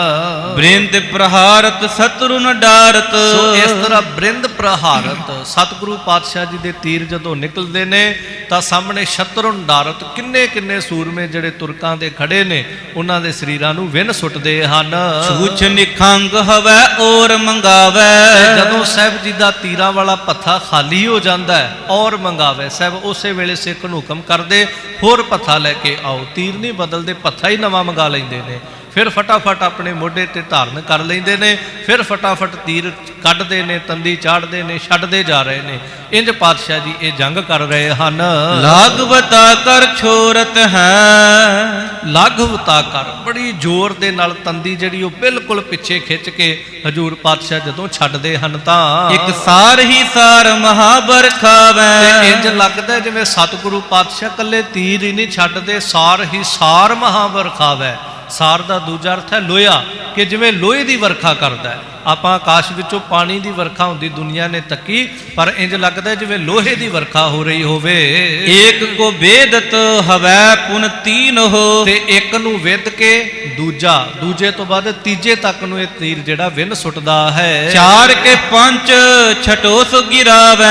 कवि जी कहंदे तीन ते भी रुकदा नहीं, चार चौथे शरीर, फिर पंजवां शरीर, फिर छेवां शरीर, ते कई बार छेवें शरीर तो भी अगां तुर जांदा ਜਾਂਦਾ ਹੈ। ਜਾਹੇ ਸਥਾਨ ਲੋ ਸਤਰੂ ਖਰੇ ਹੋਏ। ਬਸ ਇੰਜ ਸਮਝ ਲਓ ਜਿੱਥੋਂ ਤੱਕ ਵੀ ਦੁਸ਼ਮਣ ਖੜਾ ਜਿਹੜਾ ਉਹ ਨਜ਼ਰ ਪੈ ਰਿਹਾ ਹੈ। ਸੂਰ ਬਲੀ ਕੇ ਸਮੂਹ ਤਰੰਗਾ। ਤੇ ਇਸ ਤਰ੍ਹਾਂ ਭਾਵੇਂ ਕੋਈ ਸੂਰਮਾ ਹੈ ਤੇ ਭਾਵੇਂ ਕੋਈ ਤਰੰਗਾ, ਭਾਵੇਂ ਘੋੜਾ ਖੜਾ ਹੋਇਆ ਹੈ, ਕਿਉਂਕਿ ਖਾਲੀ ਘੋੜੇ ਹੀ ਦੌੜਦੇ ਪਏ ਨੇ। ਇੰਜ ਕਹਿ ਲਓ ਗੁਰੂ ਕਾ ਤੀਰ ਜਿਹੜਾ ਬਹੁਤ ਦੂਰ ਤੱਕ ਇਹਨਾਂ ਦੇ ਸਰੀਰਾਂ ਨੂੰ ਵਿੰਨਦਾ ਹੈ। ਜਾਹੇ ਤਹਾਂ ਤੱਕ ਬੇਦਤ ਤੀਰ। ਤੇ ਜਿੱਥੋਂ ਤੱਕ ਵੀ ਇਹ ਖੜੇ ਤੀਰ ਦੀ ਮਾਰ ਵਿੱਚ ਆ ਜਾਂਦੇ ਨੇ, ਲਾਈਨ ਦੇ ਵਿੱਚ ਜਿੰਨੇ ਕੁ ਸਰੀਰ ਵੀ ਆ ਜਾਂਦੇ ਨੇ, ਬੇਦਤ ਤੀਰ ਗੁਰੂ ਕਾ ਤੀਰ ਇਹਨਾਂ ਨੂੰ ਪਰੋ ਛੁੱਟਦਾ ਹੈ, ਵਿੰਨ ਸੁੱਟਦਾ ਹੈ। ਗਿਰੈ ਤਤ ਕਾਲ ਫੁਟੈ ਜਿਨ ਅੰਗਾ। ਕਿਸੇ 'ਚ ਇੰਨਾ ਦਮ ਨਹੀਂ ਹੁੰਦਾ ਕਿ ਉਹਦੇ ਸਰੀਰ 'ਚੋਂ ਤੀਰ ਨਿਕਲ ਜੇ ਤੇ ਉਹ ਫਿਰ ਖੜਾ ਰਹਿ ਸਕੇ। ਇਹ ਦਮ ਤੇ ਕੇਵਲ ਗੁਰੂ ਕੇ ਸਿੱਖਾਂ ਕੋਲ ਰਿਹਾ। ਗੁਰੂ ਹਰਗੋਬਿੰਦ ਮਹਾਰਾਜ ਦੇ ਸਮੇਂ ਜਾਂ ਕਦੀ ਬਾਜਾਂ ਵਾਲੇ ਪਾਤਸ਼ਾਹ ਜੀ ਨੇ ਖਾਲਸੇ ਨੂੰ ਬਖਸ਼ਿਆ ਕਿ ਸੀਸ ਤਲੀ ਤੇ ਧਰ ਕੇ ਵੀ ਖਾਲਸਾ ਲੜਦਾ ਰਿਹਾ। ਪਰ ਇਹ ਸੂਰਮੇ ਜਿਹੜੇ ਇੱਕ ਵਾਰ ਜਿਹਦੇ ਸਰੀਰ ਚੋਂ ਤੀਰ ਨਿਕਲ ਜਾਵੇ ਉਹ ਦੂਜਾ ਸਾਹ ਨਹੀਂ ਲੈਂਦਾ, ਉਹ ਧਰਮ ਕਰ ਜ਼ਮੀਨ ਤੇ ਡਿੱਗ ਪੈਂਦਾ ਹੈ। ਮੋਟ ਬੜੇ ਅਰ ਦੀਰਘ ਦਾਰੁਣ। ਤੇ ਸਤਿਗੁਰਾਂ ਦੇ ਤੀਰ ਜਿਹੜੇ ਨੇ ਬੜੇ ਮੋਟੇ ਨੇ ਤੇ ਬੜੇ ਵਿਸ਼ਾਲ ਰੂਪ ਦੇ ਵਿੱਚ ਹਨ ਤੇ ਬੜੇ ਲੰਬੇ ਚੌੜੇ ਹਨ। ਆਇਤ ਹੈ ਖਬਰੇ ਸੁਖ ਤੰਗਾ। ਇਸ ਤਰ੍ਹਾਂ ਸਤਿਗੁਰੂ ਦੇ ਤੀਰ ਜਿਨ੍ਹਾਂ ਦੇ ਅੱਗੋਂ ਖਪਰੇ ਜਿਹੜੇ ਨੇ ਉਹ ਚੌੜੇ ਨੇ, ਅਗਲੇ ਫਣ ਜਿਹੜੇ ਹਨ ਤੇ ਸੋਹਣੇ ਖਪਰੇ ਜਿਹੜੇ ਹਨ ਪਾਤਸ਼ਾਹ ਜੀ ਨੇ ਭਰੇ ਹੋਏ ਹਨ। ਤੀਖਣ ਲੋਹ ਪੁਲਾਦ ਕਰੇ। ਸੋ ਇਸ ਤਰ੍ਹਾਂ ਤੀਖਣ ਲੋਹ, ਤਿੱਖਾ ਲੋਹਾ ਇਹਨਾਂ ਤੀਰਾਂ ਦਾ ਭਾਵ ਇਹ ਲੋਹੇ ਦੇ ਤੀਰ ਜਿਹੜੇ ਨੇ ਫੌਲਾਦ ਦੇ ਬਣੇ ਨੇ ਤੇ ਬਹੁਤ ਜ਼ਿਆਦਾ ਤਿੱਖੇ ਹਨ। ਤਨ ਪਾਰ ਪਰੇ ਕਰ ਪ੍ਰਾਨਨ ਪੰਗਾ। ਤੇ ਇਸ ਤਰ੍ਹਾਂ ਜੋ ਵੀ ਸਾਹਮਣੇ ਆਉਂਦਾ ਹੈ ਉਹਦੇ ਸਰੀਰ ਵਿੱਚੋਂ ਪਾਰ ਪਰੇ, ਰੁਕਦੇ ਨਹੀਂ। ਕੋਈ ਐਸਾ ਸਰੀਰ ਨਹੀਂ ਜਾਂ ਕੋਈ ਐਸਾ ਤੀਰ ਨਹੀਂ ਜਿਹੜਾ ਇੱਕ ਸਰੀਰ ਨੂੰ ਵਿੰਨ ਕੇ ਰੁਕਿਆ ਹੋਵੇ। ਹਰ ਇੱਕ ਤੀਰ ਜਿਹੜਾ ਉਹ ਕਈ ਸਰੀਰਾਂ ਨੂੰ ਵਿੰਨ ਕੇ ਗਿਆ ਹੈ। ਧਾਕ ਭਰੀ ਦਲ ਜੀਵਤ ਮੈਂ। ਜਿਹੜੇ ਜਿਉਂਦੇ ਸਨ ਨਾ, ਜਿਹੜੇ ਮਰ ਗਏ ਉਹਨਾਂ ਦੀ ਤੇ ਬਾਤ ਹੀ ਖਤਮ ਹੋ ਗਈ। ਹੁਣ ਜਿਹੜੇ ਜਿਉਂਦੇ ਸਨ ਨਾ ਉਹਨਾਂ 'ਚ ਧੌਂਕ ਭਰੀ, ਜਿਵੇਂ ਆਪਾਂ ਇਹ ਕਾਮ ਸ਼ਬਦ ਪੰਜਾਬੀ 'ਚ ਵਰਤਦੇ ਆ, ਫਲਾਣੇ ਦੀ ਧੌਂਸ ਬੜੀ ਹੈ। ਸੋ ਇਸ ਤਰ੍ਹਾਂ ਇਹਦਾ ਅਰਥ ਆਪ ਜੀ ਸਮਝਣ ਮਾਤਰ ਲੈ ਸਕਦੇ ਹੋ। ਇਹਨਾਂ ਦੇ ਜਿਹੜੇ ਜਿਉਂਦੇ ਸੀ ਧਾਂਕ ਭਰੀ, ਇਹਨਾਂ ਦੇ ਵਿੱਚ ਇੱਕ ਗੱਲ ਚੱਲਣ ਲੱਗੀ ਹੈ। ਨਰ ਕੋਣ ਬਲੀ ਅਸਬਾਨ ਪ੍ਰਹਾਰੈ। ਕਹਿੰਦੇ ਸਮਝ ਨਹੀਂ ਆਉਂਦੀ ਪਈ ਗੁਰੂ ਸਾਹਿਬ ਦੀਆਂ ਫੌਜਾਂ ਵਿੱਚ ਐਸਾ ਕਿਹੜਾ ਸੂਰਮਾ ਆ ਗਿਆ, ਕਿਉਂਕਿ ਕਈਆਂ ਨੂੰ ਇਹ ਹੀ ਨਹੀਂ ਪਤਾ ਲੱਗਾ ਵੀ ਤੀਰ ਛੱਡਦਾ ਕੌਣ ਪਿਆ ਹੈ। ਆਪੋ ਤਾਪੀ ਪਈ ਹੈ ਇਹਨਾਂ ਦੇ ਵਿੱਚ। ਕਹਿੰਦੇ ਸਮਝ ਨਹੀਂ ਆਉਂਦੀ ਪਈ ਅੱਗੇ ਕਿਹੜਾ ਐਸਾ ਬਲੀ ਮਨੁੱਖ ਹੈ ਜਿਹੜਾ ਇਸ ਤਰ੍ਹਾਂ ਦੇ ਤੀਰ ਛੱਡ ਰਿਹਾ ਹੈ। ਕੌਣ ਕੁਦੰਡ ਕਠੋਰ ਖਿਚੈ। ਕੌਣ ਹੈ ਜਿਹੜਾ ਕੁਦੰਡ ਕਠੋਰ ਖਿੱਚੈ, ਇੰਨਾ ਭਾਰੀ ਧਨੁਸ਼। ਕਿਉਂਕਿ ਇਸ ਤਰ੍ਹਾਂ ਦਾ ਤੀਰ ਜਿਹੜਾ ਸਧਾਰਨ ਕਮਾਨ ਚੋਂ ਕਦੀ ਨਹੀਂ ਨਿਕਲ ਸਕਦਾ। ਜਿਸ ਦੀ ਤੰਦੀ ਜਿਹੜੀ ਜਾਂ ਜਿਹੜਾ ਭਾਰੀ ਟਾਂਕਦਾ ਹੋਏਗਾ ਉਹਦੀ ਤੰਦੀ ਜ਼ੋਰ ਨਾਲ ਖਿੱਚੀ ਹੋਏਗੀ, ਜਿੰਨੀ ਜ਼ੋਰ ਨਾਲ ਖਿੱਚੀ ਤੰਦੀ ਓਨੀ ਜ਼ੋਰ ਦੀ ਤੀਰ ਨਿਕਲੇਗਾ। ਤਾਂ ਕਹਿੰਦੇ ਐਸਾ ਕਿਹੜਾ ਸੂਰਮਾ ਹੈ ਜਿਹੜਾ ਇਸ ਤਰ੍ਹਾਂ ਦੀ ਕਮਾਨ ਚਲਾਉਂਦਾ ਪਿਆ, ਜਿਹੜਾ ਉਹਦੀ ਤੰਦੀ ਖਿੱਚ ਲੈਂਦਾ ਹੈ। ਇਸ ਲਾਇਕ ਨਾ ਜਗ ਬੀਚ ਨਿਹਾਰੈ। ਅਸੀਂ ਇੰਨੇ ਸੂਰਮੇ ਅੱਜ ਤੱਕ ਦੁਨੀਆ 'ਚ ਵੇਖੇ ਨੇ, ਕਿਉਂਕਿ ਇੱਕ ਦੂਜੇ ਨੂੰ ਜਾਣਦੇ ਨੇ। ਕਹਿੰਦੇ ਬਲੀ ਤੋਂ ਬਲੀ ਸੂਰਮੇ ਦਾ ਜ਼ਿਕਰ ਪੜ੍ਹਿਆ ਹੈ। ਪੈਂਦੇ ਖਾਂ ਵਰਗਾ ਸਾਡੀਆਂ ਫੌਜਾਂ ਦੇ ਵਿੱਚ ਹੈ, ਇੱਕ ਤੋਂ ਇੱਕ ਜਰਨੈਲ ਸਾਡੇ ਕੋਲ ਹੈ। ਦੁਨੀਆ ਦੇ ਇਤਿਹਾਸ ਵਿੱਚ ਬੜੇ ਬੜੇ ਸੂਰਮਿਆਂ ਦੇ ਕਿੱਸੇ ਅੱਜ ਤੱਕ ਪੜ੍ਹੇ ਨੇ, ਪਰ ਐਸਾ ਸੂਰਮਾ ਨਾ ਅੱਜ ਤੱਕ ਵੇਖਿਆ, ਨਾ ਅੱਜ ਤੱਕ ਅਸੀਂ ਪੜ੍ਹਿਆ ਸੁਣਿਆ ਜਿਹੜਾ ਇਸ ਤਰ੍ਹਾਂ ਦੀਆਂ ਤੰਦੀਆਂ ਖਿੱਚ ਕੇ ਤੀਰ ਚਲਾਉਂਦਾ ਹੋਵੇ। ਵੇਦ ਤਬੀਸ ਕੋ ਲੋ ਚਲ ਜਾਤ। ਇਹ ਬੜੇ ਜੰਗ ਅੱਜ ਤੱਕ ਲੜੇ ਨੇ। ਵੱਧ ਤੋਂ ਵੱਧ ਤੀਰ ਇੱਕ ਸਰੀਰ ਨੂੰ ਵੱਜਦਾ, ਵੱਧ ਤੋਂ ਵੱਧ ਕਿਤੇ ਪਾਰ ਹੋ ਕੇ ਦੂਜੇ ਨੂੰ ਮਾੜਾ ਮੋਟਾ ਲੱਗ ਜਾਂਦਾ ਹੈ। ਪਰ ਬਿਦਤ 20 ਇਹ ਹੁਣ ਦੁਸ਼ਮਣ ਦੀ ਜ਼ਬਾਨ ਕਹਿੰਦੀ ਪਈ ਹੈ ਕਿ ਗੁਰੂ ਹਰਗੋਬਿੰਦ ਮਹਾਰਾਜ ਦੇ ਤੀਰ, ਭਾਵੇਂ ਇਹਨਾਂ ਨੂੰ ਪਤਾ ਨਹੀਂ ਵੀ ਗੁਰੂ ਹਰਗੋਬਿੰਦ ਮਹਾਰਾਜ ਦੇ ਨੇ, ਪਰ ਕਹਿੰਦੇ ਕੌਣ ਛੱਡਦਾ ਪਿਆ ਜਿਹੜਾ ਬਿਦਤ 20 ਇੱਕ ਅੱਧੇ ਦੀ ਗੱਲ ਛੱਡੋ 20 ਸਰੀਰਾਂ ਨੂੰ ਵਿੰਨ ਕੇ ਲੰਘ ਜਾਂਦਾ ਹੈ। ਪਰੈ ਤਜ ਪ੍ਰਾਨਨ ਲੋਕ ਹਜ਼ਾਰਾਂ। ਹਜ਼ਾਰਾਂ ਸਾਡੇ ਸੂਰਮੇ ਜਿਹੜੇ ਨੇ ਹੁਣ ਤੱਕ ਇਹਨਾਂ ਨੇ ਮਾਰ ਦਿੱਤੇ ਨੇ, ਪਰ ਤਜ ਪ੍ਰਾਨ ਤੇ ਸਾਡੇ ਸਾਹਮਣੇ ਹੀ ਸਾਰੇ ਜ਼ਮੀਨ ਉੱਤੇ ਡਿੱਗੇ ਪਏ ਹਨ। ਤੀਰ ਕੋ ਘਾਵ ਸਰੀਰ ਬਿਲੋਕ। ਕਿ ਜਿਸ ਵੀ ਸਰੀਰ ਨੂੰ ਵੇਂਦੇ ਆ ਉਹਨੂੰ ਤੀਰ ਦਾ ਹੀ ਘਾਵ ਲੱਗਾ ਹੋਇਆ। ਤਲਵਾਰਾਂ ਨਾਲ ਤੇ ਬਹੁਤ ਘੱਟ ਮਰੇ ਨੇ, ਇਹ ਪਤਾ ਨਹੀਂ ਕਿਹੜੇ ਤੀਰ ਨੇ 20 ਨੂੰ ਵਿੰਨ ਕੇ ਵਿਛਾ ਕੇ ਲੰਘ ਜਾਂਦੇ ਹਨ। ਧੀਰਜ ਭੀਰ ਹਵੈ ਭੀਰ ਪਧਾਰੈ। ਇਸ ਤਰ੍ਹਾਂ ਇਹਨਾਂ ਦਾ ਧੀਰਜ ਜਿਹੜਾ ਹੈ ਉਹ ਕੁਝ ਡੋਲਣ ਲੱਗਾ ਹੈ। ਸੂਕਤ ਜਾਤ ਸਬੇਗ ਸਪੰਖਨ। ਸੋ ਇਸ ਤਰ੍ਹਾਂ ਸ਼ੂਕਤ ਜਾਤ ਗੁਰੂ ਸਾਹਿਬ ਜੀ ਦੇ ਇਹ ਤੀਰ ਜਿਹੜੇ ਨੇ ਨਾ, ਜਿਵੇਂ ਕਹਿ ਲਓ ਖੰਭਾਂ ਦੇ ਸਮੇਤ ਇਹ ਤੀਰ ਜਿਹੜੇ ਨੇ ਖੰਭਾਂ ਨਾਲ ਸ਼ੂਕਦੇ ਜਾਂਦੇ ਹਨ। ਜਿਉ ਚਲ ਘਾਵਤ ਤੋਪ ਕੋ ਗੋਰਾ। ਇੰਜ ਲੱਗਦੇ ਤੀਰ ਕਾਦੇ ਨੇ, ਮਾਨੋ ਜਿਵੇਂ ਤੋਪ ਦਾ ਗੋਲਾ ਫਟਦਾ ਹੋਵੇ, ਕਿਉਂਕਿ ਤੋਪ ਦਾ ਗੋਲਾ ਜਿੱਥੇ ਡਿੱਗਦਾ ਉਹ 15-20 ਸਰੀਰਾਂ ਦਾ ਨਾਸ਼ ਕਰਕੇ ਰੱਖ ਦਿੰਦਾ, ਤੇ ਤੀਰ ਜਿਹੜੇ ਨੇ ਮਾਨੋ ਤੋਪ ਦੇ ਗੋਲੇ ਤਰ੍ਹਾਂ ਜਾ ਵੱਜਦੇ ਹਨ। ਓਟ ਬਚੈ ਨੈ ਕੋਟ ਉਪਾਵਤੇ। ਕਈ ਹੁਣ ਜਿਹੜੇ ਸਾਹਮਣੇ ਖੜੇ ਨੇ ਨਾ ਓਟ ਲੈਂਦੇ ਨੇ, ਕੋਈ ਇੱਕ ਦੂਜੇ ਦੇ ਓਲੇ ਹੁੰਦਾ ਪਿਆ, ਕੋਈ ਮਰੇ ਹੋਏ ਘੋੜਿਆਂ ਦੇ ਓਲੇ ਹੋ ਜਾਂਦਾ, ਧਰਤੀ ਤੇ ਡਿੱਗੇ ਘੋੜੇ ਦੇ ਓਲੇ ਹੋ ਕੇ ਬਚਦਾ ਹੈ, ਪਰ ਜੋ ਵੀ ਬਚਣ ਦੀ ਕੋਸ਼ਿਸ਼ ਕਰਦਾ ਉਹਦੇ ਤੋਂ ਬਚਿਆ ਨਹੀਂ ਜਾ ਰਿਹਾ ਹੈ। ਲੋਟਤ ਭੂਮ ਪਰੈ ਤਨ ਘੋਰਾ। ਬੜਾ ਇੱਧਰ ਉੱਧਰ ਹੁੰਦੇ ਨੇ, ਪਰ ਗੁਰੂ ਸਾਹਿਬ ਦਾ ਤੀਰ ਜਿਹਨੂੰ ਲੱਗਦਾ ਲੋਟਤ, ਉਸੇ ਵੇਲੇ ਲੋਟਣੀ ਖਾ ਕੇ ਧਰਤੀ ਤੇ ਡਿੱਗ ਪੈਂਦਾ ਹੈ। ਪਾਨ ਨ ਹਾਲਤ ਪਾਨ ਨ ਜਾਚਤ। ਤੇ ਇਸ ਤਰ੍ਹਾਂ ਤੀਰ ਲੱਗਦਾ, ਪਾਨ ਨਾ ਹਾਲਤ ਪਾਨ ਨਾ ਜਾਲਤ, ਭਾਵ ਇੱਕ ਪਾਨ ਦਾ ਅਰਥ ਇਹਨਾਂ ਦੇ ਹੱਥ ਤੱਕ ਨਹੀਂ ਹਿੱਲਦਾ, ਤੇ ਦੂਜਾ ਪਾਨ ਨਾ ਜਾਲਤ, ਇਹਨਾਂ ਤੋਂ ਪਾਣੀ ਤੱਕ ਨਹੀਂ ਮੰਗਿਆ ਜਾਂਦਾ। ਜਿਵੇਂ ਆਪਾਂ ਕਹਿ ਦਿੰਦੇ ਨਾ ਫਲਾਣਾ ਸੱਪ ਲੜੇ ਬੰਦਾ ਪਾਣੀ ਨਹੀਂ ਮੰਗਦਾ, ਇਹ ਗੁਰੂ ਕੇ ਤੀਰ ਐਸੇ ਚੱਲਦੇ ਪਏ ਨੇ, ਇਸ ਜਿਸ ਦੇ ਸਰੀਰ ਨੂੰ ਵਿੰਨ ਜਾਵੇ ਉਹਦੇ ਤੋਂ ਇੰਨਾ ਵੀ ਬੁੱਲਾਂ ਚੋਂ ਸ਼ਬਦ ਨਹੀਂ ਨਿਕਲਦਾ ਕਿ ਮੈਨੂੰ ਪਾਣੀ ਦੇ ਦਿਓ, ਉਹਦੇ ਤੋਂ ਹੱਥ ਤੱਕ ਨਹੀਂ ਹਿਲਾਇਆ ਜਾਂਦਾ, ਖੜਾ ਖੜਾ ਸਰੀਰ ਜਿਹੜਾ ਆਖਰੀ ਸਾਹ ਲੈ ਕੇ ਡਿੱਗ ਪੈਂਦਾ ਹੈ। ਤੂਰਨ ਪ੍ਰਾਨਨ ਦੇਤ ਹੈ ਛੋਰਾ। ਬਸ ਜਿਹਨੂੰ ਲੱਗਦਾ ਹੈ ਇੰਜ ਸਮਝ ਲਓ ਅਗਲਾ ਸਾਹ ਨਹੀਂ ਲੈਂਦਾ, ਉਹ ਤੁਰੰਤ ਆਪਣੇ ਪ੍ਰਾਣ ਜਿਹੜੇ ਉਹ ਤਿਆਗ ਸੁੱਟਦਾ ਹੈ। ਜਾਂਗ ਕਟੈ ਕਿ ਪੁਜਾ ਕਟ ਜਾਤ। ਤੇ ਹੁਣ ਇਹਨਾਂ ਕੋ ਭਾਰੀ ਜੰਗ ਮਚਿਆ, ਕਿਸੇ ਦੀਆਂ ਲੱਤਾਂ ਕੱਟੀਆਂ ਗਈਆਂ ਨੇ, ਕਿਸੇ ਦੀਆਂ ਭੁਜਾ ਬਾਹਾਂ ਕੱਟੀਆਂ ਪਈਆਂ ਹਨ। ਫੁਟੈ ਸਿਰ ਭਾਲ ਕੇ ਦੈ ਉਰ ਫੋਰਾ। ਤੇ ਕਿਸੇ ਦੇ ਸਿਰ ਜਿਹੜੇ ਨੇ ਉਹ ਫੁੱਟੇ ਪਏ ਨੇ, ਕਿਸੇ ਦੇ ਸਿਰ ਜਿਹੜੇ ਨੇ ਧੜ ਤੋਂ ਅਲੱਗ ਹੋ ਕਰਕੇ ਇਧਰ ਉਧਰ ਬਿਖਰੇ ਪਏ ਹਨ। ਜਾਂ ਦਿਸ ਦੇਖਤ ਤੀਰ ਸੁ ਆਵਤ। ਤੇ ਜਿਹੜੀ ਦਿਸ਼ਾ ਤੋਂ ਹੁਣ ਵੇਂਦੇ ਨੇ ਨਾ ਵੀ ਤੀਰ ਆ ਰਹੇ ਨੇ, ਕਿਉਂਕਿ ਇੰਨੇ ਨੇੜਿਓਂ ਤਾਂ ਗੁਰੂ ਸਾਹਿਬ ਚਲਾ ਨਹੀਂ ਰਹੇ, ਕਾਫੀ ਦੂਰੀ ਤੇ ਖੜੇ ਨੇ, ਇਹਨਾਂ ਨੂੰ ਕਈਆਂ ਨੂੰ ਦਿਸਦਾ ਵੀ ਨਹੀਂ ਪਿਆ ਕਿ ਗੁਰੂ ਹਰਗੋਬਿੰਦ ਮਹਾਰਾਜ ਤੀਰ ਚਲਾ ਰਹੇ ਨੇ, ਪਰ ਇਹਨਾਂ ਨੂੰ ਮਹਿਸੂਸ ਹੁੰਦਾ ਹੈ ਕਿ ਸਾਡੇ ਸਾਹਮਣੇ ਖੜੇ 20-25 ਜਿਹੜੇ ਨੇ ਇੱਕੋ ਵਾਰੀ ਜ਼ਮੀਨ ਤੇ ਡਿੱਗ ਪਏ, ਇਹਦਾ ਮਤਲਬ ਤੀਰ ਇਸ ਦਿਸ਼ਾ ਚੋਂ ਆ ਰਹੇ ਨੇ। ਹੁਣ ਜਿਸ ਦਿਸ਼ਾ ਚੋਂ ਤੀਰ ਆਉਂਦੇ ਵੇਂਦੇ ਹਨ, ਧਾਵਤ ਤਾਂ ਦਿਸ ਟਰਕੈ। ਤੇ ਉਸੇ ਵੇਲੇ ਧਾਵਤ ਦੂਜੇ ਪਾਸੇ ਹੋ ਜਾਂਦੇ ਨੇ, ਦੌੜ ਕੇ ਉਸ ਦਿਸ਼ਾ ਤੋਂ ਟਲ ਜਾਂਦੇ ਨੇ, ਉਸ ਪਾਸੇ ਨੂੰ ਟਾਲ ਸੁੱਟਦੇ ਨੇ।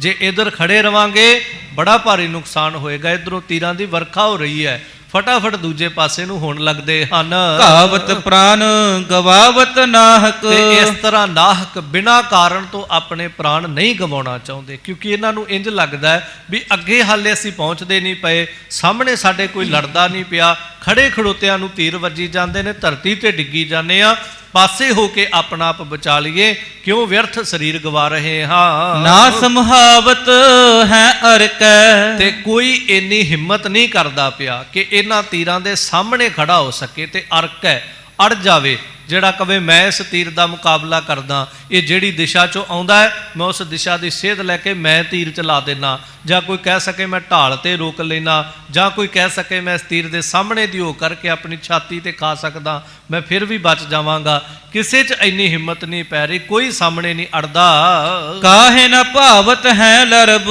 ਸੋ ਕਿਸੇ ਨੂੰ ਲੜਨਾ ਹੀ ਨਹੀਂ ਪਾਉਂਦਾ ਪਿਆ, ਇੰਨਾ ਬੁਰਾ ਇਹਨਾਂ ਦਾ ਹਾਲ ਹੋ ਚੁੱਕਾ ਹੈ। ਪਛਤਾਵਤ ਕਿਉਂ ਗਮਨੇ ਚਰਕੈ। ਤੇ ਹੁਣ ਪਛਤਾਉਂਦੇ ਨੇ, ਕਹਿੰਦੇ ਕਿਉਂ ਗਮਨੇ ਚਰਕੈ, ਆਹ ਗਲਤੀ ਅਸੀਂ ਕਿਉਂ ਕਰ ਬੈਠੇ ਕਿ ਗੁਰੂ ਹਰਗੋਬਿੰਦ ਮਹਾਰਾਜ ਦੇ ਉੱਤੇ ਅਸੀਂ ਚੜ੍ਹਾਈ ਕਰਕੇ ਆ ਗਏ ਹਾਂ। ਉਹ ਸਮਝਾਵਤ ਦੂਸਰ ਕੋ।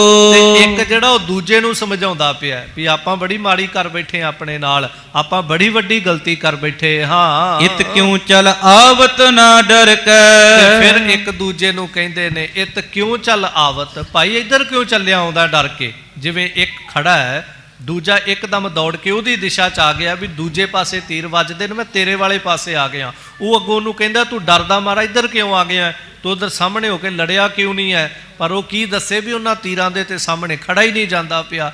ਸੋ ਜਿਹਦੇ ਕੋਲ ਆਉਂਦੇ ਨੇ ਉਹ ਵੀ ਅੱਗੋਂ ਦਾਬਾ ਮਾਰ ਦਿੰਦਾ ਵੀ ਮੇਰੇ ਪਾਸੇ ਕੀ ਕਰਨਾ ਹੈ, ਮੈਂ ਤੇ ਆਪ ਬੜਾ ਮੁਸ਼ਕਿਲ ਲੜਦਾ ਪਿਆ। ਸੋ ਇੱਕ ਦੂਜੇ ਨੂੰ ਇੰਜ ਵੀ ਕਹਿੰਦੇ ਨੇ ਭਾਈ ਲੜਨਾ ਕਰੋ, ਡਰ ਕੇ ਇਧਰ ਉਧਰ ਨਾ ਭੱਜਣਾ ਕਰੋ। ਛੋਰ ਤੁਫੰਗ ਹਜ਼ਾਰਨ ਕੋ। ਸੋ ਇਸ ਤਰ੍ਹਾਂ ਹਜ਼ਾਰਾਂ ਗੋਲੀਆਂ ਜਿਹੜੀਆਂ ਨੇ ਇਹ ਛੱਡ ਰਹੇ ਨੇ, ਪਰ ਇਹਨਾਂ ਦਾ ਵਸ ਨਹੀਂ ਚੱਲਦਾ।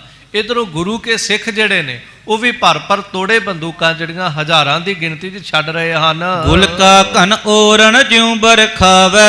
ਇੰਜ ਲੱਗਦਾ ਹੈ ਜਿਵੇਂ ਗੋਲੀਆਂ ਦੀ ਵਰਖਾ ਹੋ ਰਹੀ ਹੋਵੇ, ਕਿਉਂਕਿ ਇੱਕਦਮ ਬੰਦੂਕਾਂ ਭਰ ਕੇ ਵੱਡੀ ਗਿਣਤੀ ਵਿੱਚ ਜਦੋਂ ਚਲਾ ਦਿੰਦੇ ਤੇ ਇੰਜ ਲੱਗਦਾ ਜਿਵੇਂ ਬਹੁਤ ਭਾਰੀ ਗੋਲੀਆਂ ਦਾ ਮੀਂਹ ਪੈ ਗਿਆ ਹੋਵੇ।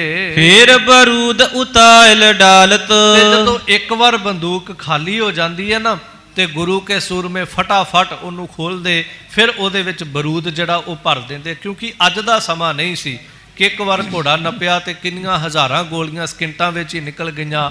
ਉਹ ਇੱਕ ਦੋ ਚੱਲਦੀਆਂ ਸੀ, ਫਿਰ ਬਰੂਦ ਭਰਨਾ, ਤੋੜਾ ਲਾਉਣਾ, ਫਿਰ ਉਹਨੂੰ ਅੱਗ ਦੇਣੀ, ਪਲੀਤਾ ਲਾਉਣਾ, ਫਿਰ ਕਿਤੇ ਜਾ ਕੇ ਉਹਦੇ ਚੱਲਣਾ। ਪਰ ਕੁਝ ਦਿਨ ਪਹਿਲਾਂ ਵੀ ਜ਼ਿਕਰ ਆਇਆ ਸੀ ਕਿ ਗੁਰੂ ਕੇ ਸੂਰਮੇ ਜਦੋਂ ਦੁਬਾਰਾ ਤੋੜਾ ਭਰਦੇ ਨੇ ਉਹ ਡਰਦੇ ਨਹੀਂ ਕਿ ਮੈਨੂੰ ਓਲੇ ਹੋ ਜਾਣ ਦੇ ਮਾੜਾ ਜੇ ਮੈਂ ਉਹਨਾਂ ਚਿਰ ਤੋੜਾ ਭਰ ਲਵਾਂ, ਨਹੀਂ, ਸਾਹਮਣੇ ਖੜ ਕੇ ਗੋਲੀ ਚਲਾਉਂਦੇ ਨੇ ਤੇ ਦੁਸ਼ਮਣ ਦੇ ਸਾਹਮਣੇ ਖੜੇ ਬੇਖੌਫ ਹੋ ਕੇ ਦੁਬਾਰਾ ਫਿਰ ਤੋੜਾ ਭਰਨ ਲੱਗ ਜਾਂਦੇ ਨੇ ਵੀ ਅਸੀਂ ਇੱਥੇ ਹੀ ਖੜੇ ਰਹਿਣਾ, ਅਸੀਂ ਓਲੇ ਨਹੀਂ ਹੋਣਾ, ਪਿਛਾਂਹ ਨਹੀਂ ਹਟਣਾਗਾ।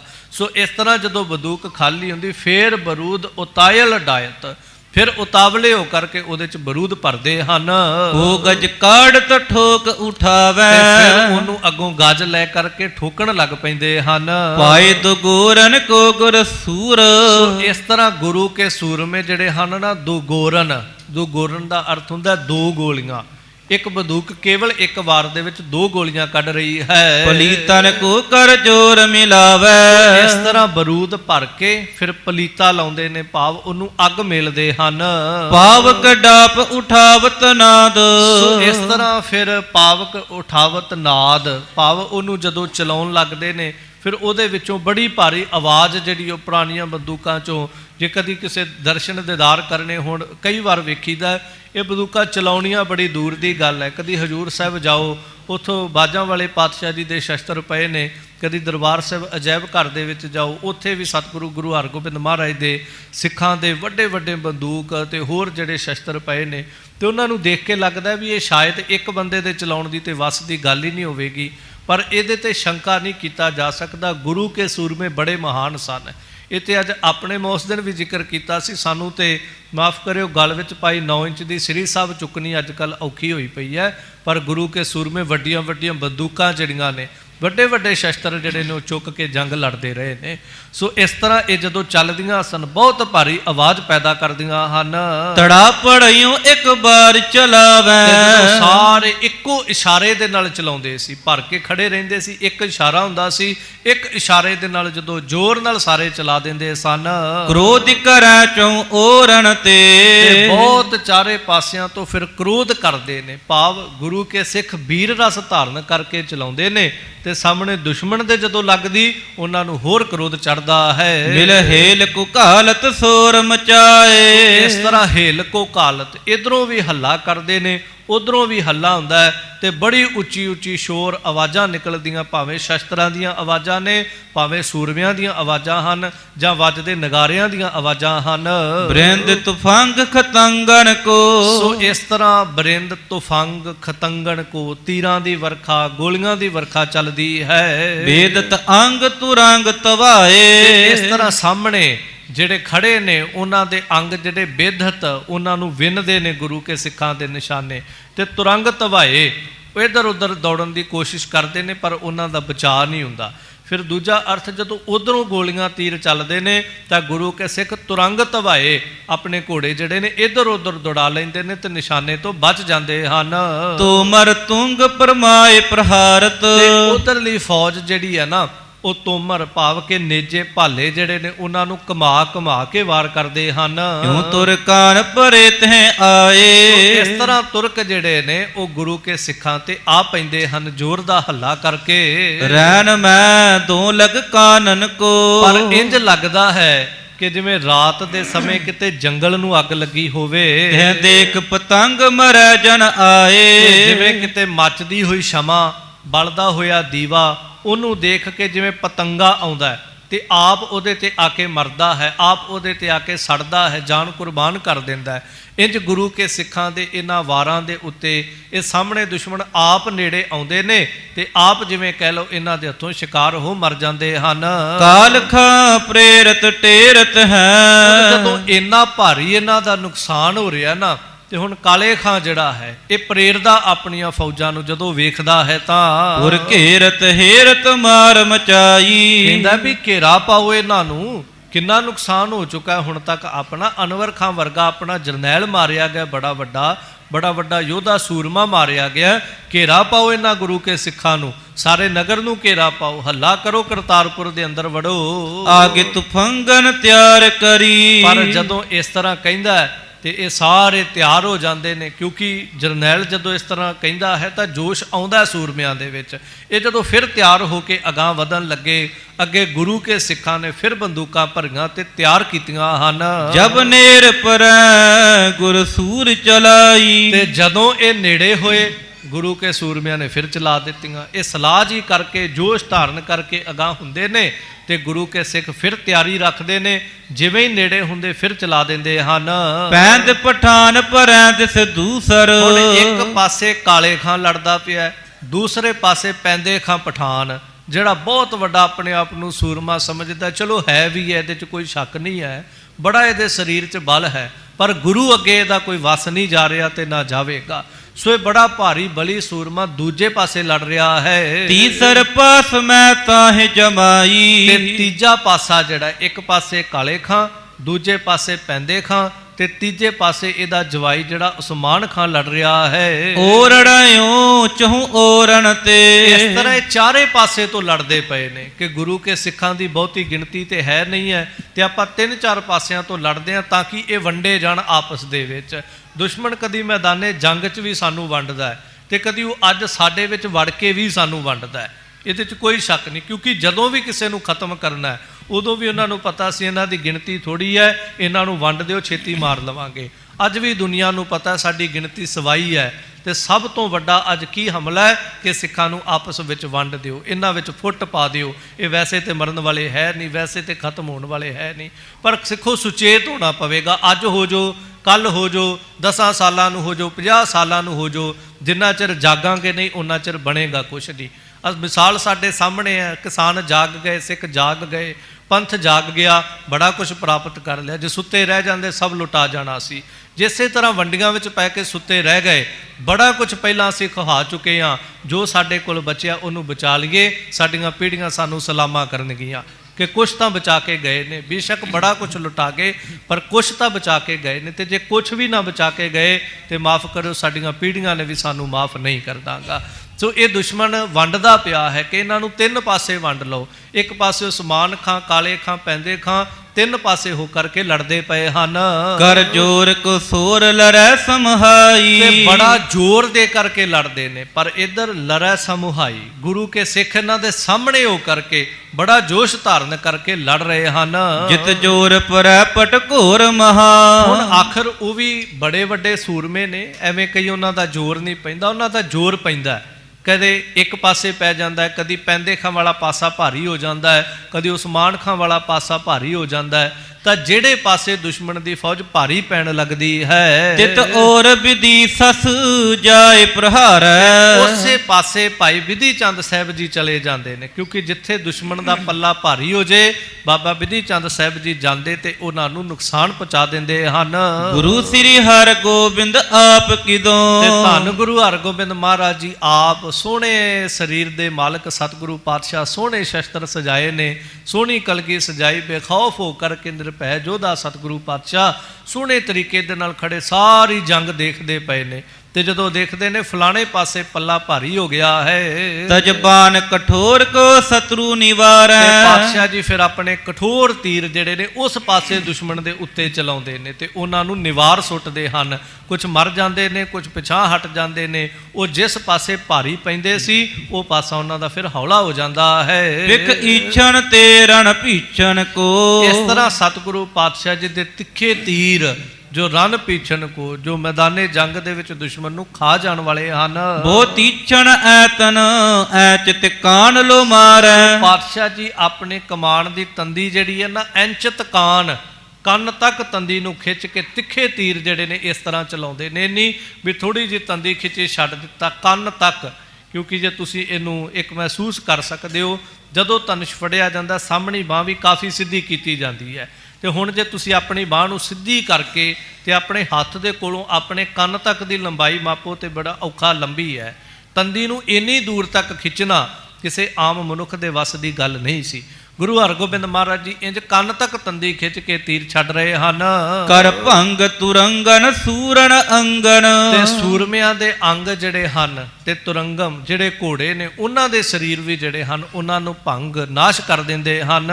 ਜੰਗ ਮੈਂ ਰੰਗ ਸੁਰੰਗ ਪਸਾਰੈ। ਤੇ ਸਾਰੀ ਜੰਗ ਦੇ ਵਿੱਚ ਰੰਗ ਪਸਰਿਆ ਪਿਆ ਹੈ, ਧਰਤੀ ਲਾਲੋ ਲਾਲ ਹੋਈ ਪਈ ਹੈ। ਨਾਦ ਤੁਫੰਗਨ ਹੋਤ ਘਨੋ ਨਭ। ਤੇ ਬਹੁਤ ਘਣਾ ਨਾਦ ਪੈਦਾ ਹੋ ਰਿਹਾ, ਕਿਤੇ ਨਗਾਰੇ, ਕਿਤੇ ਨਫੀਰੀਆਂ, ਦੁੰਦਬੀਆਂ, ਹੋਰ ਵਾਜੇ ਜਿਹੜੇ ਹਨ ਚੰਗੀ ਸਾਜ਼ ਵੱਜ ਰਹੇ ਹਨ। ਧੂਮ ਮਹਾ ਪਸਰਿਓ ਦ੍ਰਿਸ਼ਟਾਵੈ। ਤੇ ਸਾਰੇ ਪਾਸੇ ਧੂਆਂ ਜਿਹੜਾ ਹੈ, ਧੂਏ ਦਾ ਮਤਲਬ ਧੂੜ ਜਿਹੜੀ ਹੈ ਉਹ ਪਸਰੀ ਪਈ ਹੈ, ਕਿਉਂਕਿ ਬੇਸ਼ੱਕ ਧਰਤੀ ਜਿਹੜੀ ਉਸ ਖੂਨ ਨਾਲ ਗੜੁੱਚ ਹੈ, ਪਰ ਕਿਤੇ ਨਾ ਕਿਤੇ ਸੁੱਕੀ ਜ਼ਮੀਨ ਜਿੱਥੇ ਹਾਲੇ ਤੱਕ ਦੁਸ਼ਮਣ ਦਾ ਹਮਲਾ ਨਹੀਂ ਹੋ ਸਕਿਆ, ਘੋੜਿਆਂ ਦੇ ਪੌੜਾਂ ਨਾਲ ਗੁਰੂ ਕੇ ਸਿੱਖਾਂ ਜਾਂ ਦੁਸ਼ਮਣ ਦੀਆਂ ਫੌਜਾਂ ਦੇ ਪੈਰਾਂ ਨਾਲ ਧੂੜ ਉੱਡਦੀ ਹੈ। ਸੋ ਇਸ ਤਰ੍ਹਾਂ ਆਕਾਸ਼ ਵਿੱਚ ਵੀ ਧੂੜ ਹਨੇਰੇ ਵੱਤ ਪਸਰ ਗਈ ਹੈ। ਮਾਨੋ ਸਿਆਮ ਘਟਾ ਕਨ ਕੀ। ਤੇ ਇੰਜ ਲੱਗਦਾ ਮਾਨੋ ਕਾਲੀਆਂ ਘਟਾਂ ਜਿਹੜੀਆਂ ਨੇ ਉਹ ਚੜ ਕੇ ਆ ਗਈਆਂ ਹੋਵਨ। ਗਨ ਗੋਰਨ ਓਰਨ ਜਿਉ ਬਰਖਾਵੈ। ਤੇ ਗੋਲੀਆਂ ਇੰਜ ਵਰਖਦੀਆਂ ਨੇ ਜਿਵੇਂ ਆਸਮਾਨ ਦੇ ਵਿੱਚੋਂ ਗੜੇ ਵਰਖ ਰਹੇ ਹੋਵਨ। ਪਾਵਕ ਹੋਤ ਬਰੂਦ ਭਖੈ। ਤੇ ਜਦੋਂ ਬਰੂਦ ਭਖਦਾ, ਜਦੋਂ ਬੰਦੂਕਾਂ ਚੱਲਦੀਆਂ, ਪਾਵਕ ਹੋਤ ਭਾਵ ਇੰਜ ਅੱਗ ਨਿਕਲਦੀ ਹੈ। ਤੜਤਾ ਸਮਦੀਖ ਮਹਾ ਚਮਕਾਵੈ। ਜਿਵੇਂ ਬੱਦਲ ਦੇ ਵਿੱਚ ਬਿਜਲੀ ਚਮਕਦੀ ਹੈ, ਉਹ ਝਮੱਕਾ ਜਿਹਾ ਮਾਰ ਕੇ ਬੰਦ ਹੋ ਜਾਂਦੀ ਹੈ। ਜਦੋਂ ਬੰਦੂਕ ਚੱਲਦੀ ਹੈ ਤਾਂ ਉਹਦੀ ਅੱਗ ਜਿਹੜੀ ਉਹ ਝਮੱਕਾ ਮਾਰ ਰੁਕ ਜਾਂਦੀ ਹੈ। ਧੂੜ ਤੇ ਪੂਰਨ ਹੋਏ ਰਹਿਓ ਪੁਰ। ਇਸ ਤਰ੍ਹਾਂ ਸਾਰੀ ਪੁਰੀ, ਸਾਰਾ ਕਰਤਾਰਪੁਰ ਜਿਹੜਾ ਹੈ ਉਹ ਧੂੜ ਦੇ ਨਾਲ ਬਿਲਕੁਲ ਸਾਰੇ ਪਾਸੇ ਉਹਦੇ ਧੂੜ ਪਸਰ ਗਈ। ਤੂਰਨ ਸੂਰਨ ਹੂਰ ਲਿਜਾਵੈ। ਤੇ ਹੁਣ ਜਿਹੜੇ ਸੂਰਮੇ ਮਰੇ ਨੇ, ਗੁਰੂ ਕੇ ਸਿੱਖ ਸ਼ਹੀਦ ਹੋ ਗਏ, ਉਧਰ ਤੁਰਕ ਮਰੇ ਪਏ ਨੇ, ਹੂਰਾਂ ਜਿਹੜੀਆਂ ਨੇ ਉਹ ਆ ਕਰਕੇ ਇਹਨਾਂ ਦੇ ਸਰੀਰਾਂ ਨੂੰ ਵਰ ਰਹੀਆਂ ਹਨ। ਚਾਵਣ ਚੀਕਤ ਮਾਸ ਅਚੇ। ਤੇ ਬਹੁਤ ਇੱਲਾਂ ਜਿਹੜੀਆਂ ਨੇ ਆ ਕਰਕੇ ਇਹਨਾਂ ਦਾ ਮਾਸ ਖਾ ਰਹੀਆਂ ਹਨ। ਬੋਬਾਇ ਸਿਕੰਕ ਅਗਾਵਤ ਤੇ ਹੈ। ਕਾਂ ਆਦਿਕ ਹੋਰ ਜਾਨਵਰ ਪੰਛੀ ਜਿਹੜੇ ਜੋ ਮਾਸ ਖਾਂਦੇ ਨੇ ਜੰਗ ਵਿੱਚ ਆ ਕਰਕੇ, ਉਹ ਇਹਨਾਂ ਦਾ ਮਾਸ ਖਾਣ ਲੱਗ ਪਏ ਹਨ। ਕੂਕਰ ਜੰਬਕ ਕੂਕਤ ਹੈ। ਕਿਤੇ ਕੁੱਤੇ ਹਨ, ਕਿਤੇ ਗਿੱਦੜ ਹਨ, ਉਹ ਵੀ ਆ ਕਰਕੇ ਮਾਸ ਖਾ ਰਹੇ। ਇਹ ਜੰਗ ਦਾ ਅਲੰਕਾਰ ਬਣ ਰਹੇ ਹਨ। ਗਨ ਆਮਕ ਐਚਿਤ ਖਾਵਤ ਹੈ। ਤੇ ਬਹੁਤ ਭਿਆਨਕ ਰੂਪ ਧਾਰਨ ਕਰਕੇ ਮੁਰਦਾ ਸਰੀਰ ਜਿਹੜੇ ਨੇ ਉਹਨਾਂ ਦਾ ਮਾਸ ਖਿੱਚ ਖਿੱਚ ਕੇ ਖਾ ਰਹੇ ਹਨ। ਸ਼੍ਰੋਣਤ ਪੀਵਤ ਆਨੰਦ ਥੀਵਤ। ਤੇ ਜੋਗਣੀਆਂ ਜਿਹੜੀਆਂ ਨੇ ਉਹ ਖੱਪਰ ਭਰ ਭਰ ਕੇ ਲਹੂ ਪੀਂਦੀਆਂ ਬੜੀਆਂ ਖੁਸ਼ ਹੋ ਰਹੀਆਂ ਹਨ। ਜੋਗਨੀ ਨਾਚਤ ਗਾਵਤ ਹੈ। ਨਾਲੇ ਨੱਚਦੀਆਂ ਨੇ, ਨਾਲੇ ਗਾਉਂਦੀਆਂ ਨੇ, ਨਾਲੇ ਖੂਨ ਪੀਂਦੀਆਂ, ਕਹਿੰਦੀਆਂ ਅੱਜ ਬੜੇ ਸਮੇਂ ਬਾਅਦ ਸਾਨੂੰ ਸਾਡਾ ਭੋਜਨ ਇੰਨੇ ਵੱਡੇ ਰੂਪ ਵਿੱਚ ਮਿਲਿਆ। ਦੁੰਦਬ ਢੋਲ ਪਟੇ ਤੁਰਰੀ ਗਣ। ਸੋ ਇਸ ਤਰ੍ਹਾਂ ਦੁੰਦਬੀਆਂ ਵੱਜਦੀਆਂ ਨੇ, ਢੋਲ ਵੱਜਦੇ ਨੇ, ਨਗਾਰੇ ਗਾਨ ਬੜੇ ਵੱਡੇ ਸਮੂਹ ਰੂਪ ਵਿੱਚ ਵੱਜ ਰਹੇ ਹਨ। ਨਾਦ ਉਠਾਏ ਬਜਾਵਤ ਹੈ। ਇਸ ਤਰ੍ਹਾਂ ਗੁਰੂ ਕੇ ਸਿੱਖ ਵੀ ਵਜਾਉਂਦੇ ਨੇ ਤੇ ਸਾਹਮਣੇ ਤੁਰਕ ਫੌਜ ਵੀ ਵਜਾ ਰਹੀ ਹੈ। ਪੁਰ ਆਵਨ ਕੋ ਰੁਕ ਪੰਥ ਗਇਓ। ਤੇ ਕਵੀ ਸਾਹਿਬ ਜੀ ਕਹਿੰਦੇ ਤੁਸੀਂ ਆਪ ਮਹਿਸੂਸ ਕਰਕੇ ਦੇਖੋ ਕਿ ਜਿਹੜਾ ਪੁਰ ਆਵਤ, ਜਿਹੜਾ ਕਰਤਾਰਪੁਰ ਸਾਹਿਬ ਨੂੰ ਆਉਂਦਾ ਰਾਹ ਹੈ, ਜਿਸ ਰਾਹ ਦੇ ਰਾਹੀਂ ਕਰਤਾਰਪੁਰ ਤੱਕ ਆਇਆ ਜਾਂਦਾ ਹੈ, ਬੜ ਢੇਰ ਲਗਿਓ ਮਿਰਤੂ ਕੋਰਨ ਕੋ। ਤੇ ਉੱਥੇ ਮਰੇ ਹੋਏ ਘੋੜਿਆਂ ਦੇ ਢੇਰ ਲੱਗ ਗਏ ਨੇ। ਇੰਨੇ ਕੁ ਘੋੜੇ ਜਿਹੜੇ ਨੇ ਦੁਸ਼ਮਣ ਫੌਜ ਦੇ ਮਰ ਗਏ। ਪਿੱਛੇ ਵੀ ਜ਼ਿਕਰ ਆਇਆ ਸੀ, ਇੱਕ ਦੇ ਉੱਤੇ ਦੂਜਾ ਡਿੱਗਦਾ ਪਿਆ, ਦੂਜੇ ਤੇ ਤੀਜਾ ਡਿੱਗਦਾ ਪਿਆ, ਢੇਰਾਂ ਦੇ ਢੇਰ ਲੱਗੇ ਪਏ ਹਨ। ਗਨ ਸੂਰਨ ਕੇਤਨ ਬੀਚ ਪਰ। ਤੇ ਭਾਵੇਂ ਸੂਰਮਿਆਂ ਦੇ ਸਰੀਰ ਨੇ ਤੇ ਭਾਵੇਂ ਘੋੜਿਆਂ ਦੇ ਸਰੀਰ, ਇੰਜ ਕਹਿ ਲੋ ਰਾਹ ਬੰਦ ਹੋ ਗਏ ਹਨ। ਬੈਸਰੋਣ ਚਲਿਓ ਦੋ ਓਰਨ ਕੋ। ਤੇ ਦੋਵਾਂ ਪਾਸਿਆਂ ਦੇ ਸੂਰਮੇ ਜਿਹੜੇ ਨੇ ਉਹਨਾਂ ਦੇ ਸਰੀਰਾਂ ਦਾ ਸ਼ਰੋਨਤ ਖੂਨ ਵਹਿ ਰਿਹਾ ਹੈ। ਜਨ ਗੇਰੂ ਕੇ ਸੇਲ ਸਰਵੈਪ ਹੋ। ਤੇ ਇੰਜ ਲੱਗਦਾ ਜਿਵੇਂ ਗੇਰੂ ਪਹਾੜ, ਜਿਹੜਾ ਗੇਰੂ ਰੰਗ ਦਾ ਹੁੰਦਾ ਹੈ, ਗੇਰੂ ਕੱਪੜਿਆਂ ਨੂੰ ਵੀ ਲਾਉਂਦੇ ਨੇ, ਉਹ ਗੇਰੂ ਦਾ ਪਹਾੜ ਜਿਹੜਾ ਹੈ ਉਹ ਕਿਤੇ ਉਹਦੇ ਤੇ ਪਾਣੀ ਪਿਆ ਤੇ ਉਹ ਪਿੰਗਲ ਕੇ ਘੁਲ ਕੇ ਉਹਦਾ ਪਾਣੀ ਜਿਹੜਾ ਉਹ ਥੱਲੇ ਨੂੰ ਆ ਰਿਹਾ ਹੋਵੇ। ਹੋਤ ਨਦੀ ਲਗ ਬੋਰਨ ਕੋ। ਤੇ ਇੰਜ ਲੱਗਦਾ ਜਿਵੇਂ ਗੇਰੂ ਦੇ ਪਹਾੜ ਦੇ ਨਦੀ ਜਿਹੜੀ ਹੈ, ਕਿਉਂਕਿ ਖੂਨ ਇੰਨਾ ਵਹਿੰਦਾ ਪਿਆ ਵੀ ਜਿਵੇਂ ਨਦੀ ਵਹਿ ਰਹੀ ਹੋਵੇ। ਜਨ ਦੂਸਰ ਕੋਟ ਰਚਿਓ ਲਰਵੇ। ਇੰਨੇ ਘੋੜਿਆਂ ਦੀਆਂ ਢੇਰੀਆਂ ਲੱਗੀਆਂ ਨੇ, ਮੁਰਦਾ ਸਰੀਰ ਜਿਹੜੇ ਨੇ ਦੁਸ਼ਮਣ ਦੀਆਂ ਫੌਜਾਂ ਦੇ ਢੇਰ ਲੱਗੇ ਨੇ, ਮਾਨੋ ਜਿਵੇਂ ਕਿਸੇ ਨੇ ਦੁਬਾਰਾ ਕਿਲਾ ਉਸਾਰ ਦਿੱਤਾ ਹੋਵੇ। ਕਿਲੇ ਦਾ ਮਤਲਬ ਉੱਚੀਆਂ ਕੰਧਾਂ ਬਣ ਜਾਣੀਆਂ। ਇੰਨੇ ਉੱਚੇ ਉੱਚੇ ਢੇਰ ਲੱਗੇ ਵੀ ਇਹਨਾਂ ਦੇ ਉੱਲੇ ਕੋਈ ਖੜਾ ਹੋਵੇ ਤੇ ਉਹ ਦਿਸਦਾ ਨਹੀਂ ਪਿਆਗਾ। ਇਸ ਲਈ ਕਵੀ ਸਾਹਿਬ ਜੀ ਕਹਿੰਦੇ ਮਾਨੋ ਦੂਜਾ ਕਿਲਾ ਹੀ ਕਿਸੇ ਨੇ ਖੜਾ ਕਰਤਾ ਹੋਵੇ। ਹਿਤ ਓਠ ਕਰੇ ਰਿਪ ਮੋਰਨ ਕੋ, ਤੇ ਬਹੁਤ ਕੋਸ਼ਿਸ਼ ਕਰਦੇ ਹਨ ਇਹਨਾਂ ਨੂੰ ਮੋੜਨ ਵਾਸਤੇ। ਭੈਰਵ ਥਾਨ ਪਿਓ ਚਹੁ ਓਰਨ, ਪਰ ਸਾਰੇ ਪਾਸੇ ਇਹ ਭਿਆਨਕ ਦ੍ਰਿਸ਼ ਜਿਹੜਾ ਹੈ ਉਹ ਪਸਰ ਗਿਆ ਹੈ। ਆਮਿਕ ਹਾੜ ਕੇ ਸਰੋਣਤ ਚਾਲਾ, ਤੇ ਭਾਵੇਂ ਮਾਸ ਹੈ, ਭਾਵੇਂ ਹੱਡੀਆਂ ਨੇ, ਭਾਵੇਂ ਖੂਨ ਹੈ, ਸਾਰੇ ਪਾਸੇ ਬਿਖਰਿਆ ਹੈ। ਹਾਥ ਕਟੇ ਕਿਤ ਮੂੰਡ ਪਰਿਓ ਕਟ, ਤੇ ਕਿਸੇ ਪਾਸੇ ਹੱਥ ਕੱਟ ਕੇ ਸੁੱਟਿਆ ਪਿਆ, ਕਿਤੇ ਸਿਰ ਕੱਟ ਕੇ ਸੁੱਟਿਆ ਪਿਆ ਹੈ। ਜਾਂ ਕਟੀ ਗਨ ਰੁੰਡ ਕਰਾਲਾ, ਤੇ ਕਈ ਸਰੀਰ ਜਿਹੜੇ ਨੇ ਜਾਂਘ ਕੱਟੀ, ਕਿਸੇ ਦੀਆਂ ਲੱਤਾਂ ਕੱਟੀਆਂ ਪਈਆਂ ਹਨ। ਆਇਸ ਕਹਿ ਨਾ ਉਲੰਘ ਕੇ ਤਾਹੇ, ਇੰਨੀ ਵੱਡੀ ਢੇਰੀ ਸਾਰੀਆਂ ਥਾਵਾਂ ਤੇ ਲੱਗੀ ਪਈ, ਜੇ ਬੰਦਾ ਕਵੇ ਮੈਂ ਪਾਰ ਹੋ ਜਾਏ ਇਹਦੇ ਤੋਂ, ਤੇ ਕੋਈ ਇਹਦੇ ਤੋਂ ਪਾਰ ਨਹੀਂ ਲੰਘ ਸਕਦਾ, ਏਡੇ ਢੇਰ ਹਨ। ਗਿਰਹ ਹੇਰ ਕੋ ਤਰਾਸ ਵਿਸਾਲਾ, ਤੇ ਜੋ ਦੇਖਦਾ ਉਹ ਤਰਾਸ ਵਿਸਾਲਾ, ਉਹ ਬਹੁਤ ਜ਼ਿਆਦਾ ਡਰ ਜਾਂਦਾ ਹੈ। ਛੋਰ ਤੁਫੰਗਨ ਅੰਗਨ ਭੰਗਤ, ਤੇ ਗੁਰੂ ਕੇ ਸਿੱਖਾਂ ਦੇ ਫੌਜਾਂ ਦੇ ਤੀਰ ਬੰਦੂਕਾਂ ਇਹਨਾਂ ਦੇ ਸਰੀਰਾਂ ਦੇ ਬਹੁਤ ਜ਼ਿਆਦਾ ਅੰਗ ਭੰਗ ਕਰ ਰਹੀਆਂ ਹਨ। ਰੰਗ ਸੁਰੰਗ ਬਣੈ ਤਤਕਾਲਾ, ਇਸ ਤਰ੍ਹਾਂ ਇਹ ਜੰਗ ਦਾ ਰੰਗ ਜਿਹੜਾ ਉਹ ਬਣਿਆ, ਤੇ ਜਿਸ ਦੇ ਸਰੀਰ ਨੂੰ ਇਹ ਵਾਰ ਲੱਗਦੇ ਨੇ ਤਤਕਾਲ ਮਰ ਜਾਂਦਾ ਹੈ। ਧਰਤੀ ਲਾਲ ਹੋ ਗਈ ਹੈ। ਸੂਰਤ ਰੰਗ ਸਰੀਰ ਭਰੇ ਸੋ ਮਿਰਤੂ, ਇਸ ਤਰ੍ਹਾਂ ਸਾਰੇ ਪਾਸੇ ਸੂਰਮਿਆਂ ਦੇ ਘੋੜਿਆਂ ਦੇ ਸਰੀਰ ਪਏ ਹਨ। ਸੈਲ ਮਨਿੰਦ ਭਰਿਓ ਦ੍ਰਿਸ਼ਟਾਵੈ, ਤੇ ਸਾਰੇ ਪਾਸੇ ਬਸ ਮਰੇ ਸਰੀਰ ਹੀ ਦਿਖਾਈ ਦੇ ਰਹੇ ਹਨ। ਮੁੰਡ ਕਟੇ ਜਨ ਪਾਥਰ ਕੇ ਗਨ, ਤੇ ਕਵੀ ਜੀ ਕਹਿੰਦੇ ਸਿਰ ਜਿਹੜੇ ਨੇ ਨਾ ਇੰਜ ਰੁੜਦੇ ਫਿਰਦੇ ਨੇ, ਮਾਨੋ ਜਿਵੇਂ ਪੱਥਰ ਕਿਸੇ ਨੇ ਬਖੇਰੇ ਹੋਣ। ਜਾਂਗ ਪੁਜਾ ਕਟ ਕਾਟ ਲਖਾਵੈ, ਤੇ ਲੱਤਾਂ ਬਾਹਾਂ ਇੰਜ ਬਿਖਰੀਆਂ ਪਈਆਂ ਨੇ, ਮਾਨੋ ਜਿਵੇਂ ਲੱਕੜਾਂ ਖਿਲਾਰੀਆਂ ਪਈਆਂ ਹੋਵਣ। ਸਰੋਣਤ ਕੇ ਚਰਨੇ ਸੋ ਝਰੈ, ਤੇ ਲਹੂ ਦੇ ਝਰਨੇ ਜਿਹੜੇ ਨੇ ਇੰਜ ਵਹਿੰਦੇ ਪਏ ਨੇ, ਧਰਤੀ ਖੂਨ ਵਿੱਚ ਇੰਜ ਗੜੁੱਚ ਹੈ। ਬਿਜ ਬ੍ਰਿੰਦ ਪਰੀ ਜਨ ਫੇਨ ਉਠਾਵੈ, ਤੇ ਜਿਵੇਂ ਤੁਸੀਂ ਸਮਝ ਲਓ ਕਿ ਝਰਨੇ ਦਾ ਪਾਣੀ ਜਦੋਂ ਡਿੱਗਦਾ ਤੇ ਥੱਲੇ ਪਾਣੀ 'ਚ ਬੁਲਬੁਲੇ ਬਣਦੇ ਨੇ, ਇੰਜ ਖੂਨ ਜਿਹੜਾ ਹੈ ਗੁੜੁੱਚ ਹੋਇਆ ਤੇ ਉਹਨਾਂ 'ਚ ਬੁਲਬੁਲੇ ਝੱਗ ਦੀ ਤਰ੍ਹਾਂ ਬਣ ਰਹੇ ਹਨ। ਲਾਂਗੁਲ ਗਰੀਬਨ ਕੇਸ ਪਵੰਗਮ, ਤੇ ਘੋੜਿਆਂ ਦੇ ਪੂਛਾਂ ਦੇ ਵਾਲ, ਉਹਨਾਂ ਦੀ ਧੌਣ ਦੇ ਵਾਲ ਜਿਹੜੇ ਨੇ ਉਹ ਘਾਹ ਤਰ੍ਹਾਂ ਬਿਖਰੇ ਪਏ ਹਨ। ਬ੍ਰਿੰਦ ਖਰੇ ਤਿਨ ਸੋ ਮਨ ਪਾਵੈ, ਤੇ ਉਹਨਾਂ ਦੇ ਮਨ ਭਾਉਂਦੇ ਕੇਸ, ਘੋੜਿਆਂ ਦੇ ਵਾਲ ਜਿਹੜੇ ਬੜੇ ਸੋਹਣੇ ਸਨ, ਪਰ ਉਹ ਜ਼ਮੀਨ ਦੇ ਉੱਤੇ ਜਿਵੇਂ ਘਾਹ ਖਿਲਾਰਿਆ ਹੋਵੇ ਨਾ, ਇੰਜ ਸਾਰੇ ਖਿਲਰੇ ਪਏ ਹਨ। ਫੇਰ ਹਿਰਾਨ ਪਏ ਤੁਰਕਾਨ, ਇਸ ਤਰ੍ਹਾਂ ਸਾਰਾ ਦ੍ਰਿਸ਼ ਦੇਖ ਕੇ ਜਿਉਂਦੇ ਤੁਰਕ ਜਿਹੜੇ ਨੇ ਹੈਰਾਨ ਹੋ ਗਏ ਹਨ। ਕਹਾ ਇਨ ਕੀ ਅਬ ਕਿਆਮਤ ਆਈ, ਕਹਿੰਦਾ ਇਹ ਸਾਡੀਆਂ ਫੌਜਾਂ ਦੀ ਕਿਆਮਤ ਕਿੱਥੋਂ ਆਈ ਪਈ ਹੈ, ਇਹ ਕੀ ਇਹਨਾਂ ਤੇ ਭਾਰੀ ਇਹ ਜਿਹੜਾ ਦੁੱਖ ਆ ਪਿਆ ਹੈ। ਹੋਏ ਪਰੇ ਮਿਰਤੂ ਕੌਣ ਹਤੇ ਇਹ, ਕਹਿੰਦੇ ਇੰਨੇ ਫੌਜ ਸਾਡੀ ਮਰ ਗਈ, ਕੌਣ ਹੱਤ ਹੈ, ਇਹ ਕਿੰਨੇ ਮਾਰ ਸੁੱਟੀ ਹੈ। ਸਤਰੁਣ ਥੋਰਣ ਤੇ ਸਮੁਦਾਈ, ਕਿਉਂਕਿ ਸਾਨੂੰ ਤੇ ਇਹ ਗੱਲ ਖਬਰ ਮਿਲੀ ਸੀ ਕਿ ਗੁਰੂ ਹਰਗੋਬਿੰਦ ਮਹਾਰਾਜ ਦੇ ਕੋਲ ਤੇ ਫੌਜ ਹੀ ਬੜੀ ਥੋੜੀ, ਸ਼ਤਰੂ ਤੇ ਬਹੁਤ ਥੋੜਾ ਜਿਹਾ, ਤੇ ਸਾਡੀ ਇੰਨੀ ਫੌਜ ਕਿੰਨੇ ਆ ਕੇ ਮਾਰ ਦਿੱਤੀ। ਜੰਗ ਕਰਿਓ ਮਿਸਕਾਲ ਵਿਸਾਲ, ਇੰਜ ਲੱਗਦਾ ਜਿਵੇਂ ਕਾਲ ਨੇ, ਮੌਤ ਨੇ ਆਪ ਹੀ ਆ ਕਰਕੇ ਜੰਗ ਕੀਤਾ ਹੋਵੇ। ਲਖੀ ਇਹ ਜਾਏ ਹਨੇ ਤਿਨ ਆਈ, ਤੇ ਕਹਿੰਦੇ ਇਸ ਤਰ੍ਹਾਂ ਹੀ ਸਾਨੂੰ ਇਹ ਲੱਖੀ ਜਾ ਰਹੀ, ਇਸ ਤਰ੍ਹਾਂ ਹੀ ਸਮਝ ਆ ਰਹੀ ਜਿੰਨਾ ਸਾਡਾ ਨੁਕਸਾਨ ਹੋ ਗਿਆ ਹੈ। ਮੂਡ ਭਏ ਪਚੇ ਮੋਣ ਧਰੀ ਮੁਖ, ਇਸ ਤਰ੍ਹਾਂ ਮੂਰਖ ਜਿਹੜੇ ਨੇ ਦੇਖ ਕਰਕੇ ਚੁੱਪ ਹੋ ਗਏ ਨੇ ਜਦੋਂ ਐਡਾ ਭਾਰੀ ਨੁਕਸਾਨ ਹੋਇਆ। ਸੋਚਤ ਹੈ ਕੁਛ ਜਾਣੀ ਨਾ ਜਾਈ, ਬਸ ਸੋਚਦੇ ਪਏ ਨੇ, ਪਰ ਇਹਨਾਂ ਦੀ ਸਮਝ ਕੁਛ ਨਹੀਂ ਆ ਰਿਹਾ ਵੀ ਗੁਰੂ ਹਰਗੋਬਿੰਦ ਮਹਾਰਾਜ ਦੇ ਕੋਲ ਥੋੜੇ ਜਿਹੇ ਸਿੱਖ, ਸਾਡੀ 20,000 ਫੌਜ, ਪਰ ਜਦੋਂ ਅਸੀਂ ਆਪਣਾ ਨੁਕਸਾਨ ਵੇਣੇ ਆ ਤੇ ਗੱਲ ਸਮਝ ਤੋਂ ਬਾਹਰ ਹੋਈ ਪਈ ਕਿ ਇੰਨਾ ਵੱਡਾ ਨੁਕਸਾਨ ਜਿਹੜਾ ਸਾਡਾ ਕਿਵੇਂ ਹੋ ਗਿਆ।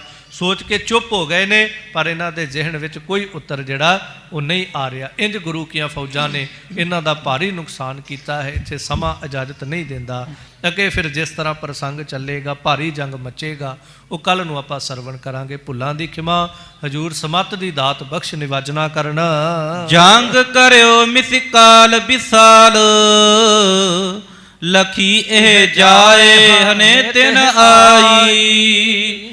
ਮੂਡ ਪਏ ਪਚ ਮੋਨ ਧਰੀ ਮੁਖ, ਸੋਚਤ ਹੈ ਕੁਛ ਜਾਣੀ ਨਾ ਜਾਈ। ਵਾਹਿਗੁਰੂ ਜੀ ਕਾ ਖਾਲਸਾ, ਵਾਹਿਗੁਰੂ ਜੀ ਕੀ ਫਤਿਹ। ਖਾਲਸਾ ਜੀ ਚੈਨਲ ਨੂੰ ਸਬਸਕ੍ਰਾਈਬ ਕਰਨ ਤੋਂ ਬਾਅਦ 'ਚ ਆਲ ਨੋਟੀਫਿਕੇਸ਼ਨ ਨੂੰ ਜ਼ਰੂਰ ਔਨ ਕਰੋ ਤਾਂ ਕਿ ਸਾਡੀ ਕਥਾ ਕੀਰਤਨ ਦੀ ਹਰ ਵੀਡੀਓ ਤੁਹਾਡੇ ਤੱਕ ਪਹੁੰਚਦੀ ਰਹੇ, ਅਤੇ ਵੀਡੀਓ ਨੂੰ ਲਾਈਕ ਕਰਨਾ ਨਾ ਭੁੱਲਣਾ ਜੀ।